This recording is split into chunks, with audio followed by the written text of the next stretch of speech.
Praise Lord.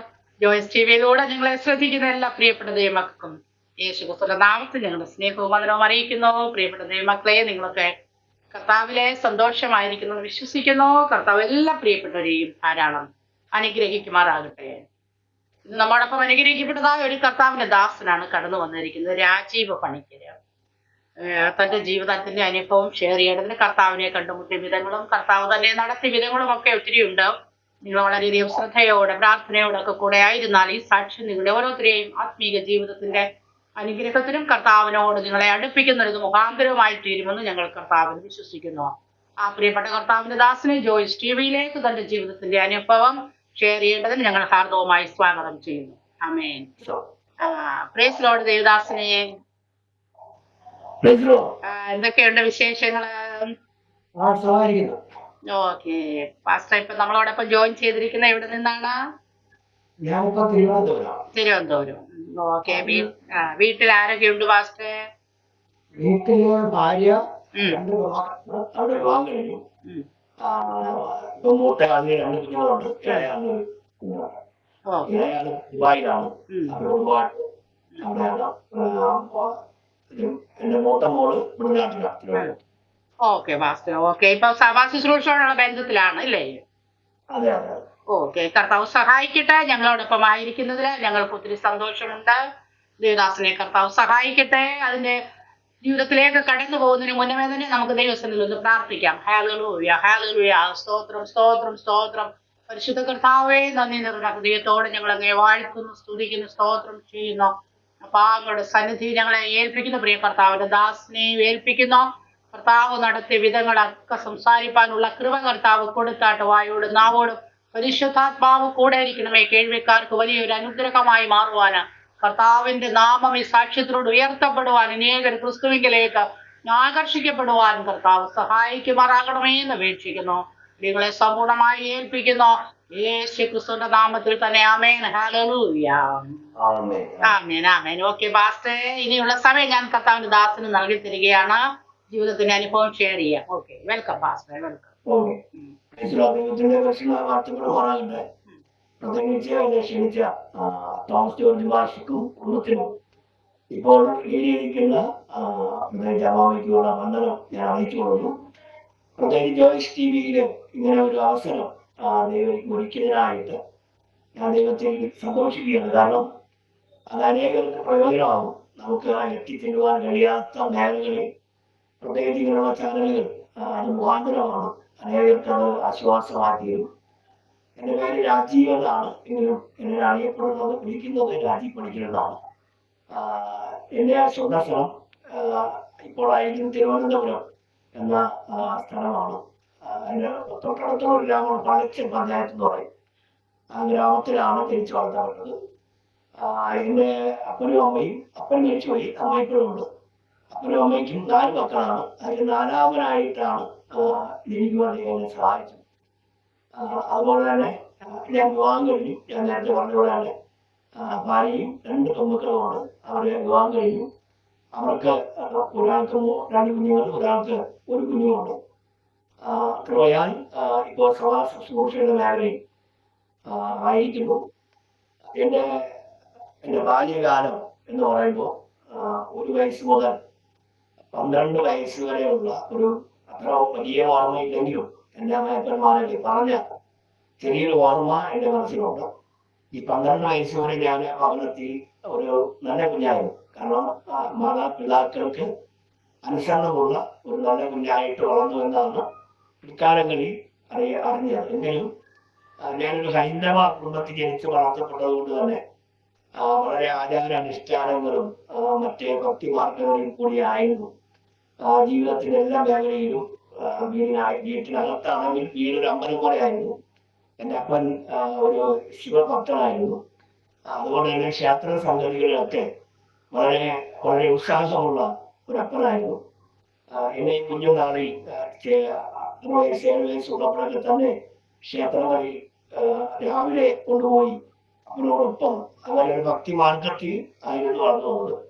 ഇനി 12 വയസ്സ് വരെയുള്ള ആ ഒരു കാലഘട്ടം അത് കഴിഞ്ഞ ശേഷം പ്രത്യേകിച്ച് 12ാമത്തെ വയസ്സ് മുതൽ ഏകദേശം 24 വരെ ഞാൻ ഒരു പ്രാകൃതമായ ജീവിതത്തിൽ എന്ന് പറഞ്ഞാൽ 7ാം ക്ലാസ് പഠിച്ചുകൊണ്ടിരിക്കുമ്പോൾ എൻ്റെ മനസ്സിലുണ്ടായ ആ, അഗാധമായ ചില മുറിവുകളാണ്. കാരണം ഈ നമ്മുടെ കുടുംബങ്ങളിൽ ദാരിദ്ര്യത്തിന്റെ കൊടുമുടിയായിരുന്ന കാലഘട്ടം. ഭക്ഷണത്തിലാണെങ്കിലും മറ്റേ കാര്യങ്ങൾക്ക് വേണ്ടിയാണെങ്കിലും ഒരു നേരം ആഹാരം കഴിക്കുന്നത് പോലും വളരെ ബുദ്ധിമുട്ടിൽ കൂടി കടന്നുപോയ ഒരു കാലഘട്ടം. അതിന്റെ മറുഭാഗത്ത് അപ്പൻ ഭക്തരാണെങ്കിലും വളരെ മദ്യപാനിയായിരുന്നു. അപ്പോ ഉള്ളതൊക്കെ നഷ്ടപ്പെട്ടു, കുടുംബത്തിൽ സ്വസ്ഥതയില്ല. അങ്ങനെ പിന്നെ വല്ലാത്തൊരു അന്തരീക്ഷത്തിൽ കൂടി കടന്നു പോകുമ്പോൾ തന്നെ ബന്ധുമുദ്രാദികളിൽ നിന്നൊക്കെ ഉണ്ടായ ഈ അവഹേളനങ്ങൾ, തിരസ്കരണങ്ങൾ ഇത് ഹൃദയത്തിൽ ഒരു കയ്പായി മാറിയിട്ട് എന്റെ ഉള്ളിനകത്ത് 12 വയസ്സുള്ളപ്പോൾ തന്നെ ഒരു കയ്പ് കയറി ഇങ്ങനെയാണ്. അതൊരു പകയായിട്ട് ബൈബിളൊക്കെ വായിക്കുമ്പോഴാണ് കയ്പും പകയും ഇതൊക്കെ നമുക്ക് മനസ്സിലാക്കാൻ കഴിയുന്നത്. എങ്കിലും ആ കാലഘട്ടത്തിൽ എന്റെ ഉള്ളിൽ കയറിയ ഒരു ആഗ്രഹമായിരുന്നു, ഒരു ചിന്തയായിരുന്നു, എങ്ങനെയും പണം ഉണ്ടാക്കി എന്റെ ബന്ധുക്കളുടെ മുമ്പിൽ വലിയവരാകണം എന്നുള്ള ഒരു ചിന്ത. ആ 12ാമത്തെ വയസ്സിൽ എന്റെ മാനസിക മണ്ഡലത്തെ തെറ്റിപ്പിച്ചിട്ട് ഞാന് പ്രാവച്ചമ്പലം എന്ന് പറയുന്ന സ്ഥലത്ത് നിന്ന് 8 കിലോമീറ്ററാണ് തമ്പാനൂർ ബസ് സ്റ്റാൻഡ് അല്ലെങ്കിൽ റെയിൽവേ സ്റ്റേഷൻ ഭാഗം, തിരുവനന്തപുരം. അതുവരെ ഞാൻ നടന്നുപോയി. അങ്ങനെ 8 കിലോമീറ്റർ നടന്ന് ആ റെയിൽവേ സ്റ്റേഷൻ ഒന്നും അറിയത്തില്ല. പക്ഷെ ഇക്കാലത്ത് ബൈബിൾ പഠിക്കുമ്പോഴാണ് ഈ അനുസരണക്കേടിന്റെ മക്കൾ വ്യാപരിക്കുന്ന ഒരു സ്പിരിറ്റ്, അത് പ്രായത്തിൽ കവിയുന്ന പക്വതയിൽ ലോകത്തിന്റെ മാലിന്യത്തിലേക്ക് കൊണ്ടുപോകുമെന്ന് ബൈബിൾ വായിച്ചപ്പോഴാണ് എനിക്ക് മനസ്സിലായത്. പക്ഷെ 12 വയസ്സോളം ഞാൻ ട്രെയിനിൽ കയറി എറണാകുളത്ത് ടീച്ചറെ പിടിച്ചു, അവിടുത്തെ ക്യാൻറ്റീനിൽ ആക്കി. അവിടെ നിന്ന് ഞാൻ പിന്നെയും ട്രെയിൻ കയറി വീണ്ടും നാടുപെട്ടു. ഗുണ്ടൂർ എന്ന് പറയുന്ന ആന്ധ്രാപ്രദേശിലെ ഒരു റെയിൽവേ സ്റ്റേഷനിലിറങ്ങി. അവിടെ ഒരു മലയാളി ഹോട്ടലിൽ കുറച്ച് നാൾ ജോലി ചെയ്തു. അത് കഴിഞ്ഞ് അവിടെ നിന്ന് ചെന്നൈക്ക് വന്നു. ചെന്നൈയിൽ ചില വർഷങ്ങൾ തന്നെ അവിടെ തിരുവ് പിള്ളേരോടുകൂടെ അങ്ങനെ വളരുന്ന ഒരു പ്രത്യേക പ്രകൃതിയിലേക്ക് പോയി. കാരണം ഒരു ഭാഗത്ത് ദാരിദ്ര്യം, മറുഭാഗത്ത് ഉള്ളിനകത്തുള്ള പക. അതുപോലെ തന്നെ മുമ്പോട്ടുള്ള പ്രയാണങ്ങളിൽ ഞാൻ ബന്ധപ്പെട്ടതെല്ലാം കുറ്റകൃത്യങ്ങൾ ഉള്ള ഒരു ജനറേഷന്റെ കൂടെ ആയിപ്പോകുന്നൊരു കാലഘട്ടമാണ്. അങ്ങനെ ചെന്നൈയിൽ ആയിരുന്ന സമയത്ത് തെരുവുകളിലൂടെ അവിടെ നിന്ന് ബാംഗ്ലൂര് അവിടുത്തെ കെയർ മാർക്കറ്റിൽ ചില നാളുകൾ അവിടെയും ഞാനായിരുന്നു. അവിടെ തെരുവുകളിലും കൂടെ ആയിരുന്നു. അങ്ങനെ നാട് വിട്ട് ഏകദേശം 12 വർഷത്തോളം, ഏകദേശം 24 വയസ്സ് വരെ ഇന്ത്യയുടെ പല ഭാഗങ്ങൾ, പ്രത്യേകിച്ച് സാംഗ്ലി, മഹാരാഷ്ട്രയിൽ സാംഗ്ലി കുറച്ചു കാലം ഉണ്ടായിരുന്നു. ആ മേഖലയിലൊക്കെ പ്രത്യേകിച്ച് ഞാൻ ഇയാൾ ചിന്തിക്കാറുണ്ട്, ഈ കാലഘട്ടത്തിൽ വേദപുസ്തകത്തിൽ പറയുന്ന എല്ലാവിധമായ പാപവഴികളിലേക്ക്, അനാശാസ്യമായ ദൈവഹിതമില്ലാത്ത ഒരു യൗവനക്കാരൻ അല്ലെങ്കിൽ ഒരു കൗമാരത്തിൽ അല്ലെങ്കിൽ ബാല്യത്തിൽ ഏതും മേഖലയിലായിക്കൊണ്ട് ഈ 3 കാലഘട്ടവും നശിച്ചു പോയ ഒരാളാണ് ഞാൻ. അപ്പൊ എനിക്ക് ബാല്യവും കൗമാരവും യൗവനവും എന്ന് പറയുമ്പോൾ ഇപ്പോൾ തിരിഞ്ഞു നോക്കുമ്പോൾ ഇപ്പോൾ എനിക്ക് 53 വയസ്സായി. എന്നാൽ ഇപ്പൊ ഞാൻ ചിന്തിക്കുന്നത് എന്റെ 24 വയസ്സ് വരെയുള്ള ജീവിതത്തെക്കാളും ദൈവകൃപയിൽ ഞാൻ ആരോഗ്യവാനാണ്. ഞാനൊരു ഉത്സാഹം ഉള്ളൊരു വ്യക്തിയാണ്. കാരണം നിന്റെ യൗവനം കഴുകനെ പോലെ പുതുകി വരും എന്നുള്ള വചനം എന്നെ വല്ലാതെ ഇടക്കിടയ്ക്ക് സ്പർശിക്കാറുണ്ട്. കാരണം നമ്മുടെ നഷ്ടപ്പെട്ടു പോയ യൗവനവും ആ കൗമാരവും ബാല്യവും തിരികെ നമുക്ക് ലഭിക്കത്തില്ല. എന്നാൽ ക്രിസ്തുവിൽ കൂടി അത് ആന്തരികമായിട്ട് അത് മടക്കി ലഭിക്കുകയും അതിൽ കൂടിയുള്ള സന്തോഷം അനുഭവിക്കാനൊക്കെ ദൈവം കൃപ തരുന്നത് കൊണ്ട് തന്നെ അതൊരു സന്തോഷമാണ്. അങ്ങനെ 24 വയസ്സ് വരെ, കാരണം ഭാരതത്തിന്റെ പല മേഖലകളിൽ ആ സമയങ്ങളിൽ ലഹരിക്ക് അഡിക്റ്റായി മറ്റുള്ളവർ വലിച്ചെറിയുന്ന തുണ്ടുവീടികൾ, സിഗരറ്റ് കുറ്റികൾ, ഇതൊക്കെ റോഡിന്റെ സൈഡിൽ കിടക്കുന്ന അതിനെ പുറക്കി പാക്കറ്റിലിടും, അത് വലിച്ചുകൊണ്ട് നടക്കുന്ന ഒരു ക്യാരക്ടറായി. പിന്നെ ചില സമയങ്ങളിൽ ഹോട്ടലുകളിൽ ജോലിക്ക് നിൽക്കും. ഞാനിപ്പോഴും ഓർക്കാറുണ്ട്, ഈ കാലഘട്ടത്തിൽ ക്രിസ്തുവിനെ അറിയുന്നവർ വളരെ ദാരിദ്ര്യത്തിലായി പോയി, പട്ടിണിയായിപ്പോയി, കഷ്ടമാണെന്നൊക്കെ പറയുന്ന പലരും ഞാൻ കേട്ടിട്ടുണ്ട്, കാണുന്നുമുണ്ട്. എന്നാൽ ഞാൻ എൻ്റെ ജീവിതം പഠിക്കുമ്പോൾ ഞാൻ യേശുവിനെ അറിയുന്നതിന് മുൻപ് ഒരു ഹോട്ടലിൽ നിന്ന് ഒരു നല്ല ഭക്ഷണം കഴിക്കാൻ ഞാൻ ആഗ്രഹിച്ചിട്ടുണ്ട്. കാരണം ഒരിക്കൽ ചെന്നൈയിൽ ഒരു വലിയ ഹോട്ടലിൽ ഞാൻ പ്ലേറ്റ് ഇടാൻ നിൽക്കുകയാണ്. ഈ പ്ലേറ്റ് ഇടാൻ നിൽക്കുന്ന സമയത്ത് സാമ്പത്തികമുള്ള അത് ക്രിസ്ത്യാനികളുണ്ട്, മുസ്ലിങ്ങളുണ്ട്, ഹിന്ദുക്കളുണ്ട്, പലരും വരും. അവരൊക്കെ വന്നിട്ട് ആഹാരമൊക്കെ വാങ്ങി വെച്ചിട്ട് അതിൽ പകുതിയും കഴിക്കാതെ വേസ്റ്റാക്കി ഉപേക്ഷിക്കുന്ന ഇത് ഞാൻ കണ്ടിട്ട് എൻ്റെ ഉള്ളിൽ എനിക്കൊരാഗ്രഹം, ഒരു ചിക്കൻ്റെ പീസ് കഴിക്കാൻ വളരെ ആ കാലം കൊതിച്ചിട്ടുണ്ട്. അങ്ങനെ ഒരിക്കൽ ഞാൻ പ്ലേറ്റ് കഴിക്കൊണ്ട് നിൽക്കുമ്പോൾ കൊണ്ടുവന്ന പ്ലേറ്റിൽ ഇരുന്ന ഒരു ചിക്കൻ്റെ പീസ് എടുത്തിട്ട് ബാത്റൂമിൽ കൊണ്ടുവച്ച് ഞാൻ കഴിച്ചു. എന്നാൽ വർഷങ്ങൾ കഴിഞ്ഞു.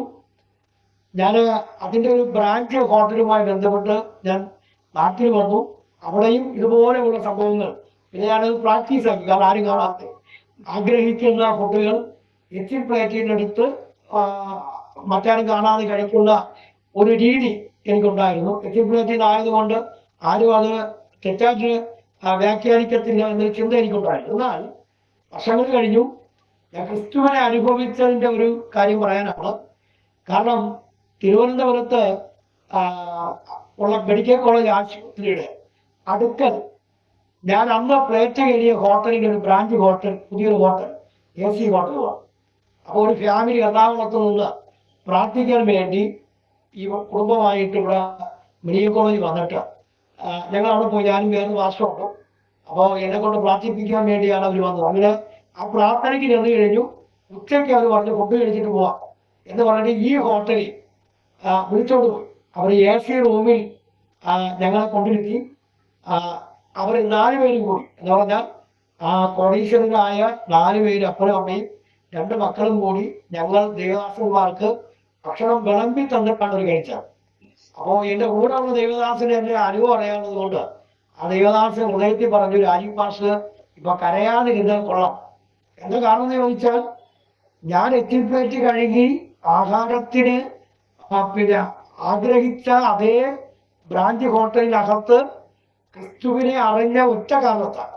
ഈ കഴുതയുടെ പുറത്ത് യേശു യെരൂശലേമിലേക്ക് വന്നപ്പോൾ അടിച്ചവരെല്ലാം, കഴുതയെ പണ്ട് അടിച്ചവരൊക്കെ അതിന് പാത ഒരുക്കി കൊടുത്തു എന്ന് പറയുന്ന പോലെ ക്രിസ്തു എന്നിൽ വന്നതുകൊണ്ടാണല്ലോ എനിക്ക് ഇങ്ങനെ ഒരു ക്രമീകരണം കിട്ടിയതെന്ന് ഞാൻ സന്തോഷിച്ചു ആ സമയം. കാരണം ഞാൻ പറഞ്ഞത്, ഈ കാലഘട്ടത്തിൽ ക്രൈസ്തവ ലോകത്തിനകത്ത് പിന്നെ ക്രിസ്ത്യാനി ആയതുകൊണ്ട് വളരെ ക്ലേശം അനുഭവിക്കുന്നു.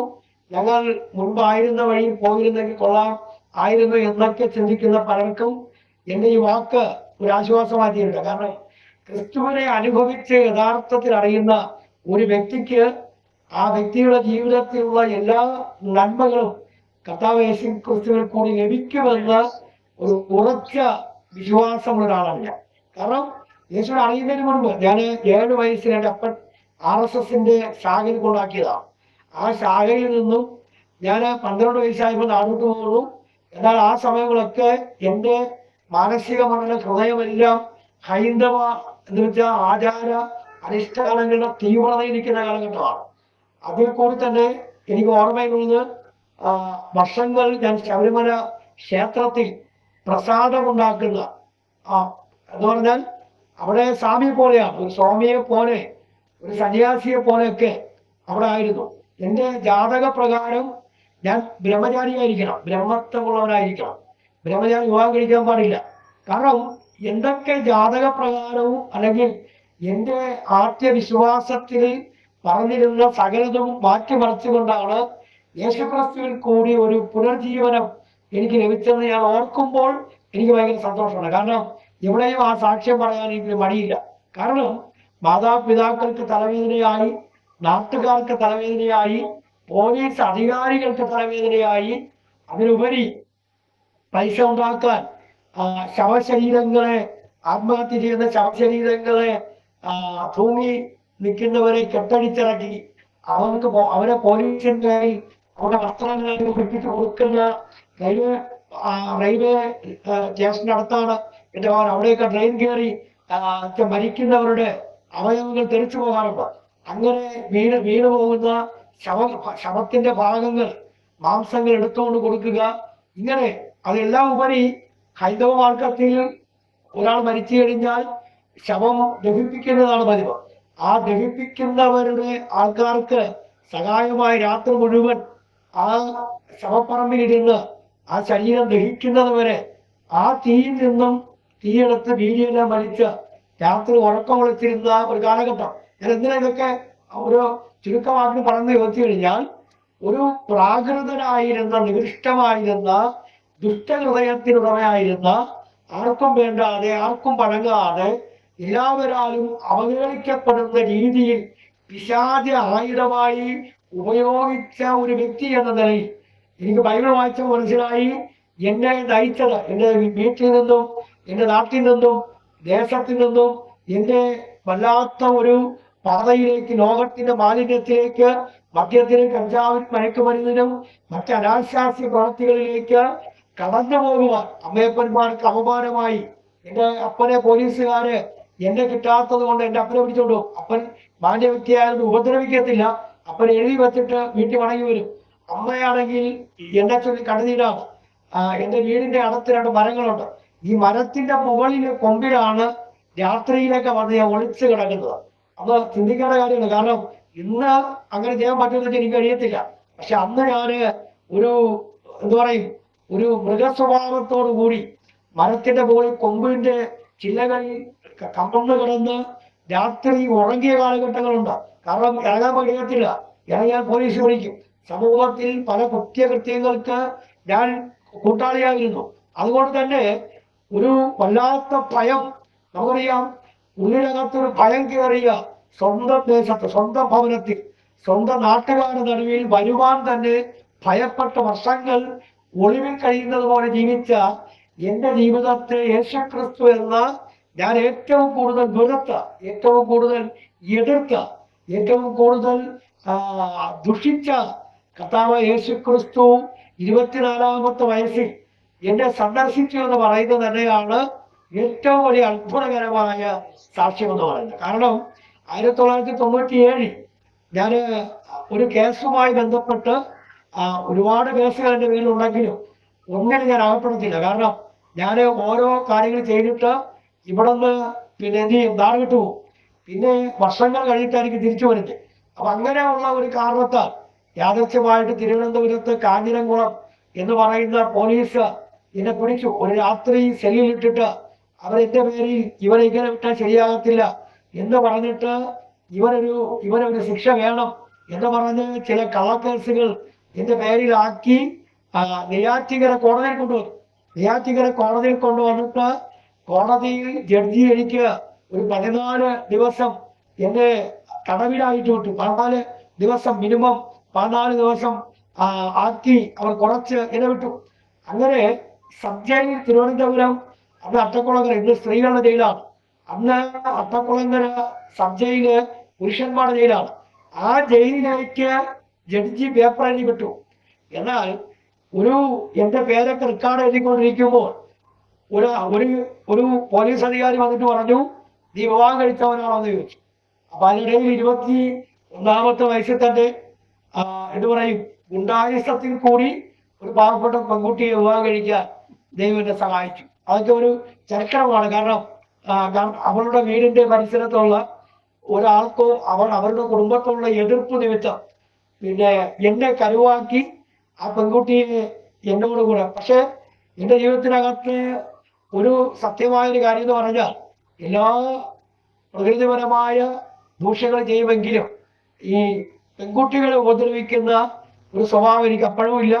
ഈ ബ്രഹ്മത്വം ആയതുകൊണ്ട് ഈ കല്യാണ ആഗ്രഹമോ ഈ പ്രേമമോ അങ്ങനത്തെ ചിന്താഗതികളൊന്നും എനിക്ക് വരാത്തത് കൊണ്ട് ഈ പെൺകുട്ടിയെ ദ്രോഹിക്കാൻ ഏൽപ്പിച്ചെങ്കിലും കൃപയാൽ അവൾ ചെറുപ്രായം തൊട്ട് ഒരു പെന്തക്കോസ്ത് പള്ളിയിൽ അവളുടെ അമ്മ അറിയാതെ രഹസ്യ വിശ്വാസിയായി. അതുകൊണ്ട് യേശുവിനെ അവൾ രഹസ്യത്തിൽ പ്രാർത്ഥിക്കുന്ന ഒരു കൊച്ചായിരുന്നു. അത് എനിക്കും അറിയത്തില്ല. പക്ഷേ അതൊരു മുഖാന്തരമായി. അങ്ങനെ ഞങ്ങൾ ഒരുമിച്ച് 1995 ഞങ്ങൾ ഒരുമിക്കുന്നത്. അതിനുശേഷം 97 ഞാൻ ജയിലിലാകുന്നത്. അപ്പോൾ ഈ 2 കൊല്ലത്തിനകത്ത് ഏകദേശം ജയിലിലായെങ്കിലും ഇറങ്ങിയെങ്കിലും ഏകദേശം 10 കൊല്ലം വരെ വലിയ ഒരു എന്താ പറയുക, സൈക്കോയുടെ ഒരു സ്വഭാവമായിരുന്നു എനിക്ക്. എപ്പോ എൻ്റെ ക്യാരക്ടർ മാറുമെന്ന് ആർക്കും പറയാൻ പറ്റത്തില്ല. എങ്കിലും എൻ്റെ ഭാര്യ എന്ന് പറയുന്ന സഹോദരി എന്നെ ഭയങ്കരമായിട്ട് കെയർ ചെയ്തു. കാരണം ആ 10 കൊല്ലം ഞാൻ വർഷങ്ങൾ കഴിഞ്ഞു ബൈബിൾ വായിക്കാനൊക്കെ തുടങ്ങിയപ്പോൾ ഈ 1 പത്രോസ് 3-ാം അധ്യായം 1 മുതൽ 6 വരെ വായിച്ചപ്പോൾ അതിൽ പറഞ്ഞിരിക്കുന്ന ഒരു ഭാഗം എനിക്ക് ഭയങ്കരമായിട്ട് എൻ്റെ ഹൃദയത്തിൽ പതിഞ്ഞു. കാര്യം ഒരു ഭാര്യ ഭർത്താവിന് കീഴടങ്ങുക എന്നുള്ളതിനേക്കാൾ ഉപരി സത്യം വിട്ടുപോയ അല്ലെങ്കിൽ വചനം വിട്ടുപോയ വചനം അനുസരിക്കാത്ത ഒരു പുരുഷനെ തൻ്റെ ജീവിതം കൊണ്ട് തന്നോടുകൂടെ ചേർത്ത് ദൈവത്തിനെ കൊണ്ടുവരുവാൻ സാധ്യമാകുമെന്ന് ഞാൻ മറ്റാരെയും കണ്ട് പഠിച്ചാലും എൻ്റെ ഭാര്യയെ കണ്ട് ഞാനത് തിരിച്ചറിഞ്ഞു. കാരണം രാത്രിയിലൊക്കെ ഞാൻ എണീക്കുമ്പോൾ ഞാൻ കണ്ടിട്ടുണ്ട് അവളിരുന്ന് കരഞ്ഞ് പ്രാർത്ഥിക്കുന്നത് കണ്ടിട്ടുണ്ട്. അപ്പൊ ഞാൻ വിചാരിക്കും ഇവൾക്ക് ഭ്രാന്താണ്, ഈ രാത്രി എഴുതിങ്ങനെ കരയേണ്ട കാര്യമുണ്ട് എന്ന് പറഞ്ഞിട്ട് ഞാൻ കിടന്നിറങ്ങിയിട്ടുണ്ട്. എന്നാൽ 10 കൊല്ലത്തെ അവളുടെ പ്രയറാണ്, രഹസ്യ പ്രാർത്ഥനയാണ് കർത്താവ് ഇന്ന് എന്നെ ജന്മന വിക്കനായ വാക്ചാതുര്യമില്ലാത്ത സംസാരിക്കാൻ കഴിവ് കുറഞ്ഞ എന്നിൽ കൂടി ഇന്ന് ഇങ്ങനെ ഒരു ഗൂഗിൾ മീറ്റിൽ എനിക്ക് സാക്ഷ്യം പറയുവാൻ ഒരുക്കിയതിൽ അതിന്റെ പിന്നിൽ എൻ്റെ ഭാര്യ ഉൾപ്പെടെ അനേക വ്യക്തികളുടെ പ്രാർത്ഥന ഉണ്ടെന്ന് വിശ്വസിക്കുന്ന ഒരാളാണ് ഞാൻ. കാരണം ഞാൻ പറയാൻ കാരണം അങ്ങനെ കുടുംബ ബന്ധം അങ്ങനെ 2 മക്കളുണ്ടായി, 2 കുഞ്ഞുങ്ങളുണ്ടായപ്പോൾ പ്രസവത്തിന് പോലും ഞാൻ തിരിഞ്ഞു നോക്കിയിട്ടില്ല. കാരണം എനിക്ക് ആരോടും ഒരു കമ്മിറ്റ്മെന്റ് ഇല്ലാത്ത ഒരാളായിരുന്നു, എന്ന് പറഞ്ഞാൽ കരുണ ഇല്ലാത്ത ഒരാളായിരുന്നു. എനിക്ക് ആരോടും സ്നേഹമില്ല, എനിക്ക് മദ്യപിക്കണം, എവിടെയെങ്കിലും കിടന്ന് ഉറങ്ങണം, അങ്ങനത്തെ ഒരു ക്യാരക്ടറായിരുന്നു. അങ്ങനെ കുടുംബം നോക്കാതെ വല്ലാതെ അലഞ്ഞു തിരിഞ്ഞെങ്കിലും വളരെ കഷ്ടപ്പാടിൽ കൂടി കുടുംബം കടന്നുപോയി. എങ്കിലും കൃപയാൽ ഞങ്ങൾ തമ്മിൽ പിരിയേണ്ട ഒരുപാട് സാഹചര്യങ്ങൾ ഉണ്ടായെങ്കിലും ഞങ്ങളെ പിരിപ്പിക്കാനും എൻ്റെ വീട്ടുകാരും അവളുടെ വീട്ടുകാർക്കൊക്കെ താല്പര്യമായിരുന്നു. എന്നാൽ അവിടെ ഒന്നും ഞങ്ങളെ ദൈവം വിട്ടുകൊടുക്കാതെ ഞാൻ ഈ വിവാഹ ശുശ്രൂഷയിലൊക്കെ പങ്കെടുക്കുമ്പോൾ ഇന്ന് പ്രാക്ടിക്കലായിട്ട് പറഞ്ഞ ദൈവം ഒരുമിപ്പിച്ചതിനെ മനുഷ്യർ വേർപിരിക്കരുത് എന്ന് പറയുന്ന വാക്കുകൾ. പക്ഷെ ഞങ്ങളെ ദൈവം ആരും കൈപിടിച്ചു കൊടുത്തിട്ടല്ല, പക്ഷെ ദൈവമാണ് ഞങ്ങളെ ഒരുമിപ്പിച്ചതെന്നുള്ള ഒരു സത്യം ഈ കാലഘട്ടത്തിൽ വിവാഹശുശ്രൂഷകൾ നടക്കുമ്പോൾ എനിക്ക് തോന്നിയിട്ടുണ്ട്. കർത്താവ് ശരീരം കൊണ്ടല്ല ഹൃദയം കൊണ്ട് ഞങ്ങളെ അന്യോന്യം യോജിപ്പിച്ച ദൈവത്തിന് ഞങ്ങൾ നന്ദി പറയാനുണ്ട്. കാരണം എന്നെ സഹിപ്പാൻ, എന്നെ പൊറുക്കുവാൻ എൻ്റെ അപ്പൻ എൻ്റെ ഭാര്യയോട് പറഞ്ഞു, നീ ഒരു വ്യക്തി അല്ലായിരുന്നെങ്കിൽ, വേറൊരു പെൺകുട്ടി ആയിരുന്നെങ്കിൽ ഇവനോടുകൂടെ ജീവിക്കത്തില്ലെന്ന് പറഞ്ഞു. പക്ഷേ ആ കർത്താവ് ചെയ്ത പരിപാടി നാട്ടുകാരും വീട്ടുകാരും ഇതൊക്കെ പറയുമ്പോൾ തന്നെ ഞങ്ങളെ കുടുംബമായി ഈ കഴിഞ്ഞ ഏകദേശം 30 വർഷത്തോളം കൃപയാൽ ഞങ്ങൾ എന്ത് ചെയ്തു, ഒരുമിച്ച് ജീവിക്കുവാനുള്ള കൃപ നൽകി. 2 മക്കളെ വിവാഹം കഴിച്ചു വിട്ടു. ഞാൻ വീണ്ടും പറയാം, ഈ കർത്താവിനെ അറിഞ്ഞ് ഈ ജയിലിൽ വെച്ചാണ് ഞാൻ അറിഞ്ഞത്. ജയിലിൽ വെച്ച് അറിയുമ്പോൾ അതെനിക്ക് യേശുവിനെ മാത്രമേ അറിയാവൂ. എന്നോട് സുവിശേഷം പറഞ്ഞ ആള് എന്നെ ഭീഷണിപ്പെടുത്തിയാണ് സുവിശേഷം പറഞ്ഞത്. കാരണം എന്നെ 3 ദിവസം വിളിച്ചിട്ട് ഞാൻ അടുത്ത് പോകത്തില്ല. എന്റെ കൂടെ ഉള്ള ജയിൽ പുള്ളികൾ പറഞ്ഞു അങ്ങോട്ട് പോകരുത്, കാരണം അവൻ വേറെ ആരെടുക്ക പോയാലും അവരെടുക്ക പോകരുതെന്ന് പറഞ്ഞു. സുവിശേഷം പറയും. എങ്ങനെ ജയിലിൽ പോയ അതൊന്നും അതുകൊണ്ടൊക്കെ പറഞ്ഞേ. ജയിലിന്റെ ആ ജയിലിൽ ഞാന് നെയ്യാറ്റിൻകര കോടതിയിൽ വെച്ച് വിവാഹം കഴിഞ്ഞു എന്ന് പറഞ്ഞത് കൊണ്ട് ഈ പോലീസ് അധികാരി പറഞ്ഞു ഇവനെ സബ് ജയിലിൽ വിടണ്ട, ഇവനെ സെൻട്രൽ ജയിലിൽ വിടാൻ പറഞ്ഞു. സബ് ജയിലിൽ തിരക്കാണ്, സെൻട്രൽ ജയിലിൽ വിടാൻ പറഞ്ഞു. അങ്ങനെ സെൻട്രൽ ജയിലിലോട്ട് എന്നെ മാറ്റി. പക്ഷെ ആ ജയിലിൽ കൊണ്ടുപോയതിന്റെ പിന്നിൽ ദൈവത്തിന്റെ കരമാണെന്ന് പിന്നീട് എനിക്ക് മനസ്സിലായി. കാരണം അതിനകത്ത് എന്നോട് സുവിശേഷം പറയാൻ ദൈവം 15.5 വർഷം ജീവപര്യന്തം ശിക്ഷയിൽ കിടന്ന ഒരു മനുഷ്യനെ രക്ഷിക്കപ്പെടുത്തി ദൈവം എന്നോട് സുവിശേഷം പറയാൻ അവിടെ ആക്കി വെച്ചിരുന്നു. അങ്ങനെ ഞാൻ ആ ജയിലിൽ തന്നു. 3 ദിവസം ഈ മനുഷ്യൻ വിളിച്ചു. ഞാൻ അടുത്ത ജലത്തിലായിരുന്നു. എന്നാൽ 4-ാം ദിവസം സീനിയർ ജയിൽ പുള്ളി എന്നുള്ള ഒരു അധികാരത്തിൽ ഈ മനുഷ്യൻ പറഞ്ഞു ഇവിടെ വേണമെന്ന് പറഞ്ഞു. അങ്ങനെ വിളിച്ച് സഹോദരാന്ന് വിളിച്ചപ്പോൾ ഞാൻ പോയില്ല. ഇവിടെ വേണമെന്ന് പറഞ്ഞപ്പോൾ അത് സീനിയർ ജയിൽ പുള്ളിയുടെ വാക്കാണ്. അതുകൊണ്ട് അടുത്തേന്നിരുന്നു. അന്ന് ആ മനുഷ്യന് ഞാനുമായി 3 മണിക്കൂർ തർക്കിച്ചു. കാരണം ഞാൻ പറഞ്ഞു എനിക്ക് വിദേശ ദൈവം വേണ്ട, ഇംഗ്ലീഷുകാരുടെ ദൈവം വേണ്ട, ഞങ്ങൾ 30 കോടി ദേവി ദേവന്മാരെ പിന്നെ അല്ലാതെ ഞങ്ങളുടെ ഗോത്രങ്ങളിലുള്ള ദൈവങ്ങളൊക്കെ ആരാധിക്കുന്നവരാണ്, ഞങ്ങൾക്ക് അതിൻ്റെ ആവശ്യമില്ല എന്ന് പറഞ്ഞ് 3 മണിക്കൂർ തർക്കിച്ചു. അപ്പോൾ ഈ മനുഷ്യൻ എൻ്റെ മൈൻഡിനൊത്തവണ്ണം ഈ മനുഷ്യൻ ചോറ്റാനിക്കര ദേവീക്ഷേത്രവുമായി ബന്ധപ്പെട്ട് സ്വർണത്തിൽ വിഗ്രഹങ്ങൾ ഉണ്ടാക്കുന്ന ഒരു ആചാര്യ കുടുംബത്തിലുള്ള ആളാണെന്ന് എനിക്ക് അറിയത്തില്ലായിരുന്നു. അപ്പൊ എന്നെക്കാളും ഐതിഹ്യവും പുരാണവും വിഗ്രഹത്തെ കുറിച്ചൊക്കെ അറിയുന്ന ഒരു മനുഷ്യനാണ്. അപ്പൊ ദൈവം എന്നോട് സുവിശേഷം പറയാൻ ഒരുക്കിയത് എന്നെക്കാളും അറിവുള്ള ഒരാളിനെയാണ്. അപ്പൊ തർക്കിച്ച് അവസാന നിമിഷം ഈ മനുഷ്യൻ എന്നോട് പറഞ്ഞു, നമുക്ക് തർക്കിക്കണ്ട, ഞാനൊരു കാര്യം ചോദിക്കാം, നീ അത് തെളിയിച്ചു കഴിഞ്ഞാൽ ഞാൻ നീ പറയുന്നത് അംഗീകരിക്കാം, ഇല്ലെങ്കിൽ ഞാൻ പറയുന്നത് നീ അംഗീകരിക്കുന്നു പറഞ്ഞു. അങ്ങനെ ഈ മനുഷ്യൻ എന്നോട് പറഞ്ഞു, ഭാരതത്തിൽ 10 അവതാരങ്ങൾ വന്നിട്ടുണ്ട്. ഈ അവതാരങ്ങളിൽ ഏതെങ്കിലും ഒരു അവതാരം ദുഷ്ടനെ രക്ഷിക്കാൻ വന്നു എന്ന് നീ തെളിയിച്ചു കഴിഞ്ഞാൽ നീ പറയുന്നത് ഞാൻ അംഗീകരിക്കാന്ന് പറഞ്ഞു. അപ്പോ ഞാൻ ആലോചിച്ചപ്പോൾ ദുഷ്ടന്മാരെ നിഗ്രഹിക്കാനാണ് ഭാരത മണ്ണിൽ 10 അവതാരങ്ങൾ, മഹാവിഷ്ണു എന്ന് പറയുന്ന ഒരു സ്വരൂപത്തിന്റെ 10 പ്രക്രിയമായ അവതാരങ്ങൾ വന്നത് ദുഷ്ടന്മാരെ നിഗ്രഹിക്കുക. അപ്പോ നിഗ്രഹത്തിന് വേണ്ടിയാണ് അവതാരങ്ങൾ. അപ്പൊ ഈ മനുഷ്യൻ പറഞ്ഞു, ഞാനും നീയും നിയമം ലംഘിച്ചാണ് ജയിലിൽ വന്നത്. അപ്പൊ നമ്മൾ രണ്ടുപേരും ദുഷ്ടന്മാരുടെ ലിസ്റ്റിലാണ്. അങ്ങനെയാണെങ്കിൽ മടങ്ങി പോകുമ്പോൾ അറിയാം, നമ്മളെ സമൂഹം അംഗീകരിക്കത്തില്ല, വീട്ടുകാർ അംഗീകരിക്കത്തില്ല. പക്ഷേ ജയിലറയിൽ വെച്ച് എന്നെ അംഗീകരിച്ച 11ാമത്തെ ഒരു അവതാരമുണ്ട്. ഈ അവതാരത്തെ കുറിച്ചാണ് ഞാൻ നിന്നോട് പറയുന്നത്. ദൈവമക്കളെ, ഞാൻ ഒരു കാര്യം പറയാം. ഹൈന്ദവ മാർഗത്തിലോ മുസ്ലിം മാർഗത്തിലോ അല്ലെങ്കിൽ മറ്റേത് സമുദായത്തിലുള്ളവരായിക്കൊള്ളട്ടെ, അവരോട് സുവിശേഷം പറയേണ്ട ഒരു കാതലായ ഒരു കാരണം ഞാൻ ആ മനുഷ്യനിൽ കൂടി കണ്ടു. കാരണം എനിക്ക് മനസ്സിലാകുന്ന രീതിയിൽ ബൈബിൾ കൂടാതെ എനിക്ക് സുവിശേഷം പറഞ്ഞു തന്നു.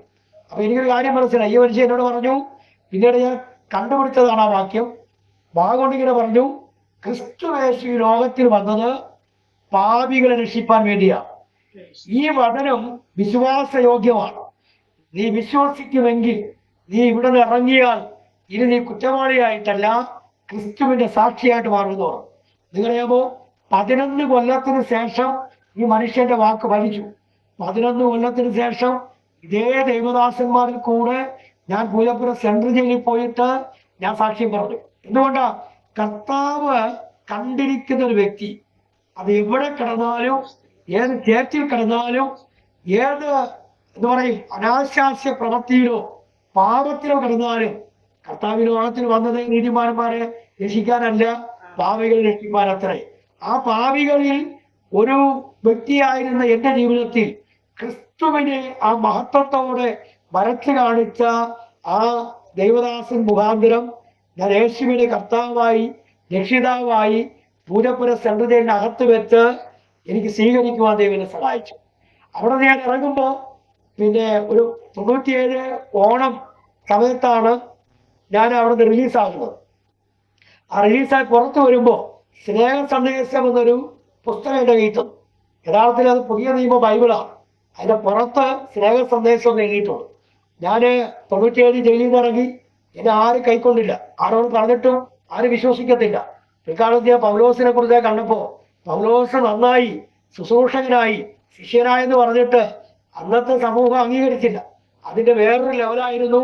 ഞാൻ എൻ്റെ വീട്ടുകാരോ എൻ്റെ ഭാര്യ ഉൾപ്പെടെ ആർക്കും എന്നെ അംഗീകരിക്കാൻ പറ്റിയില്ല.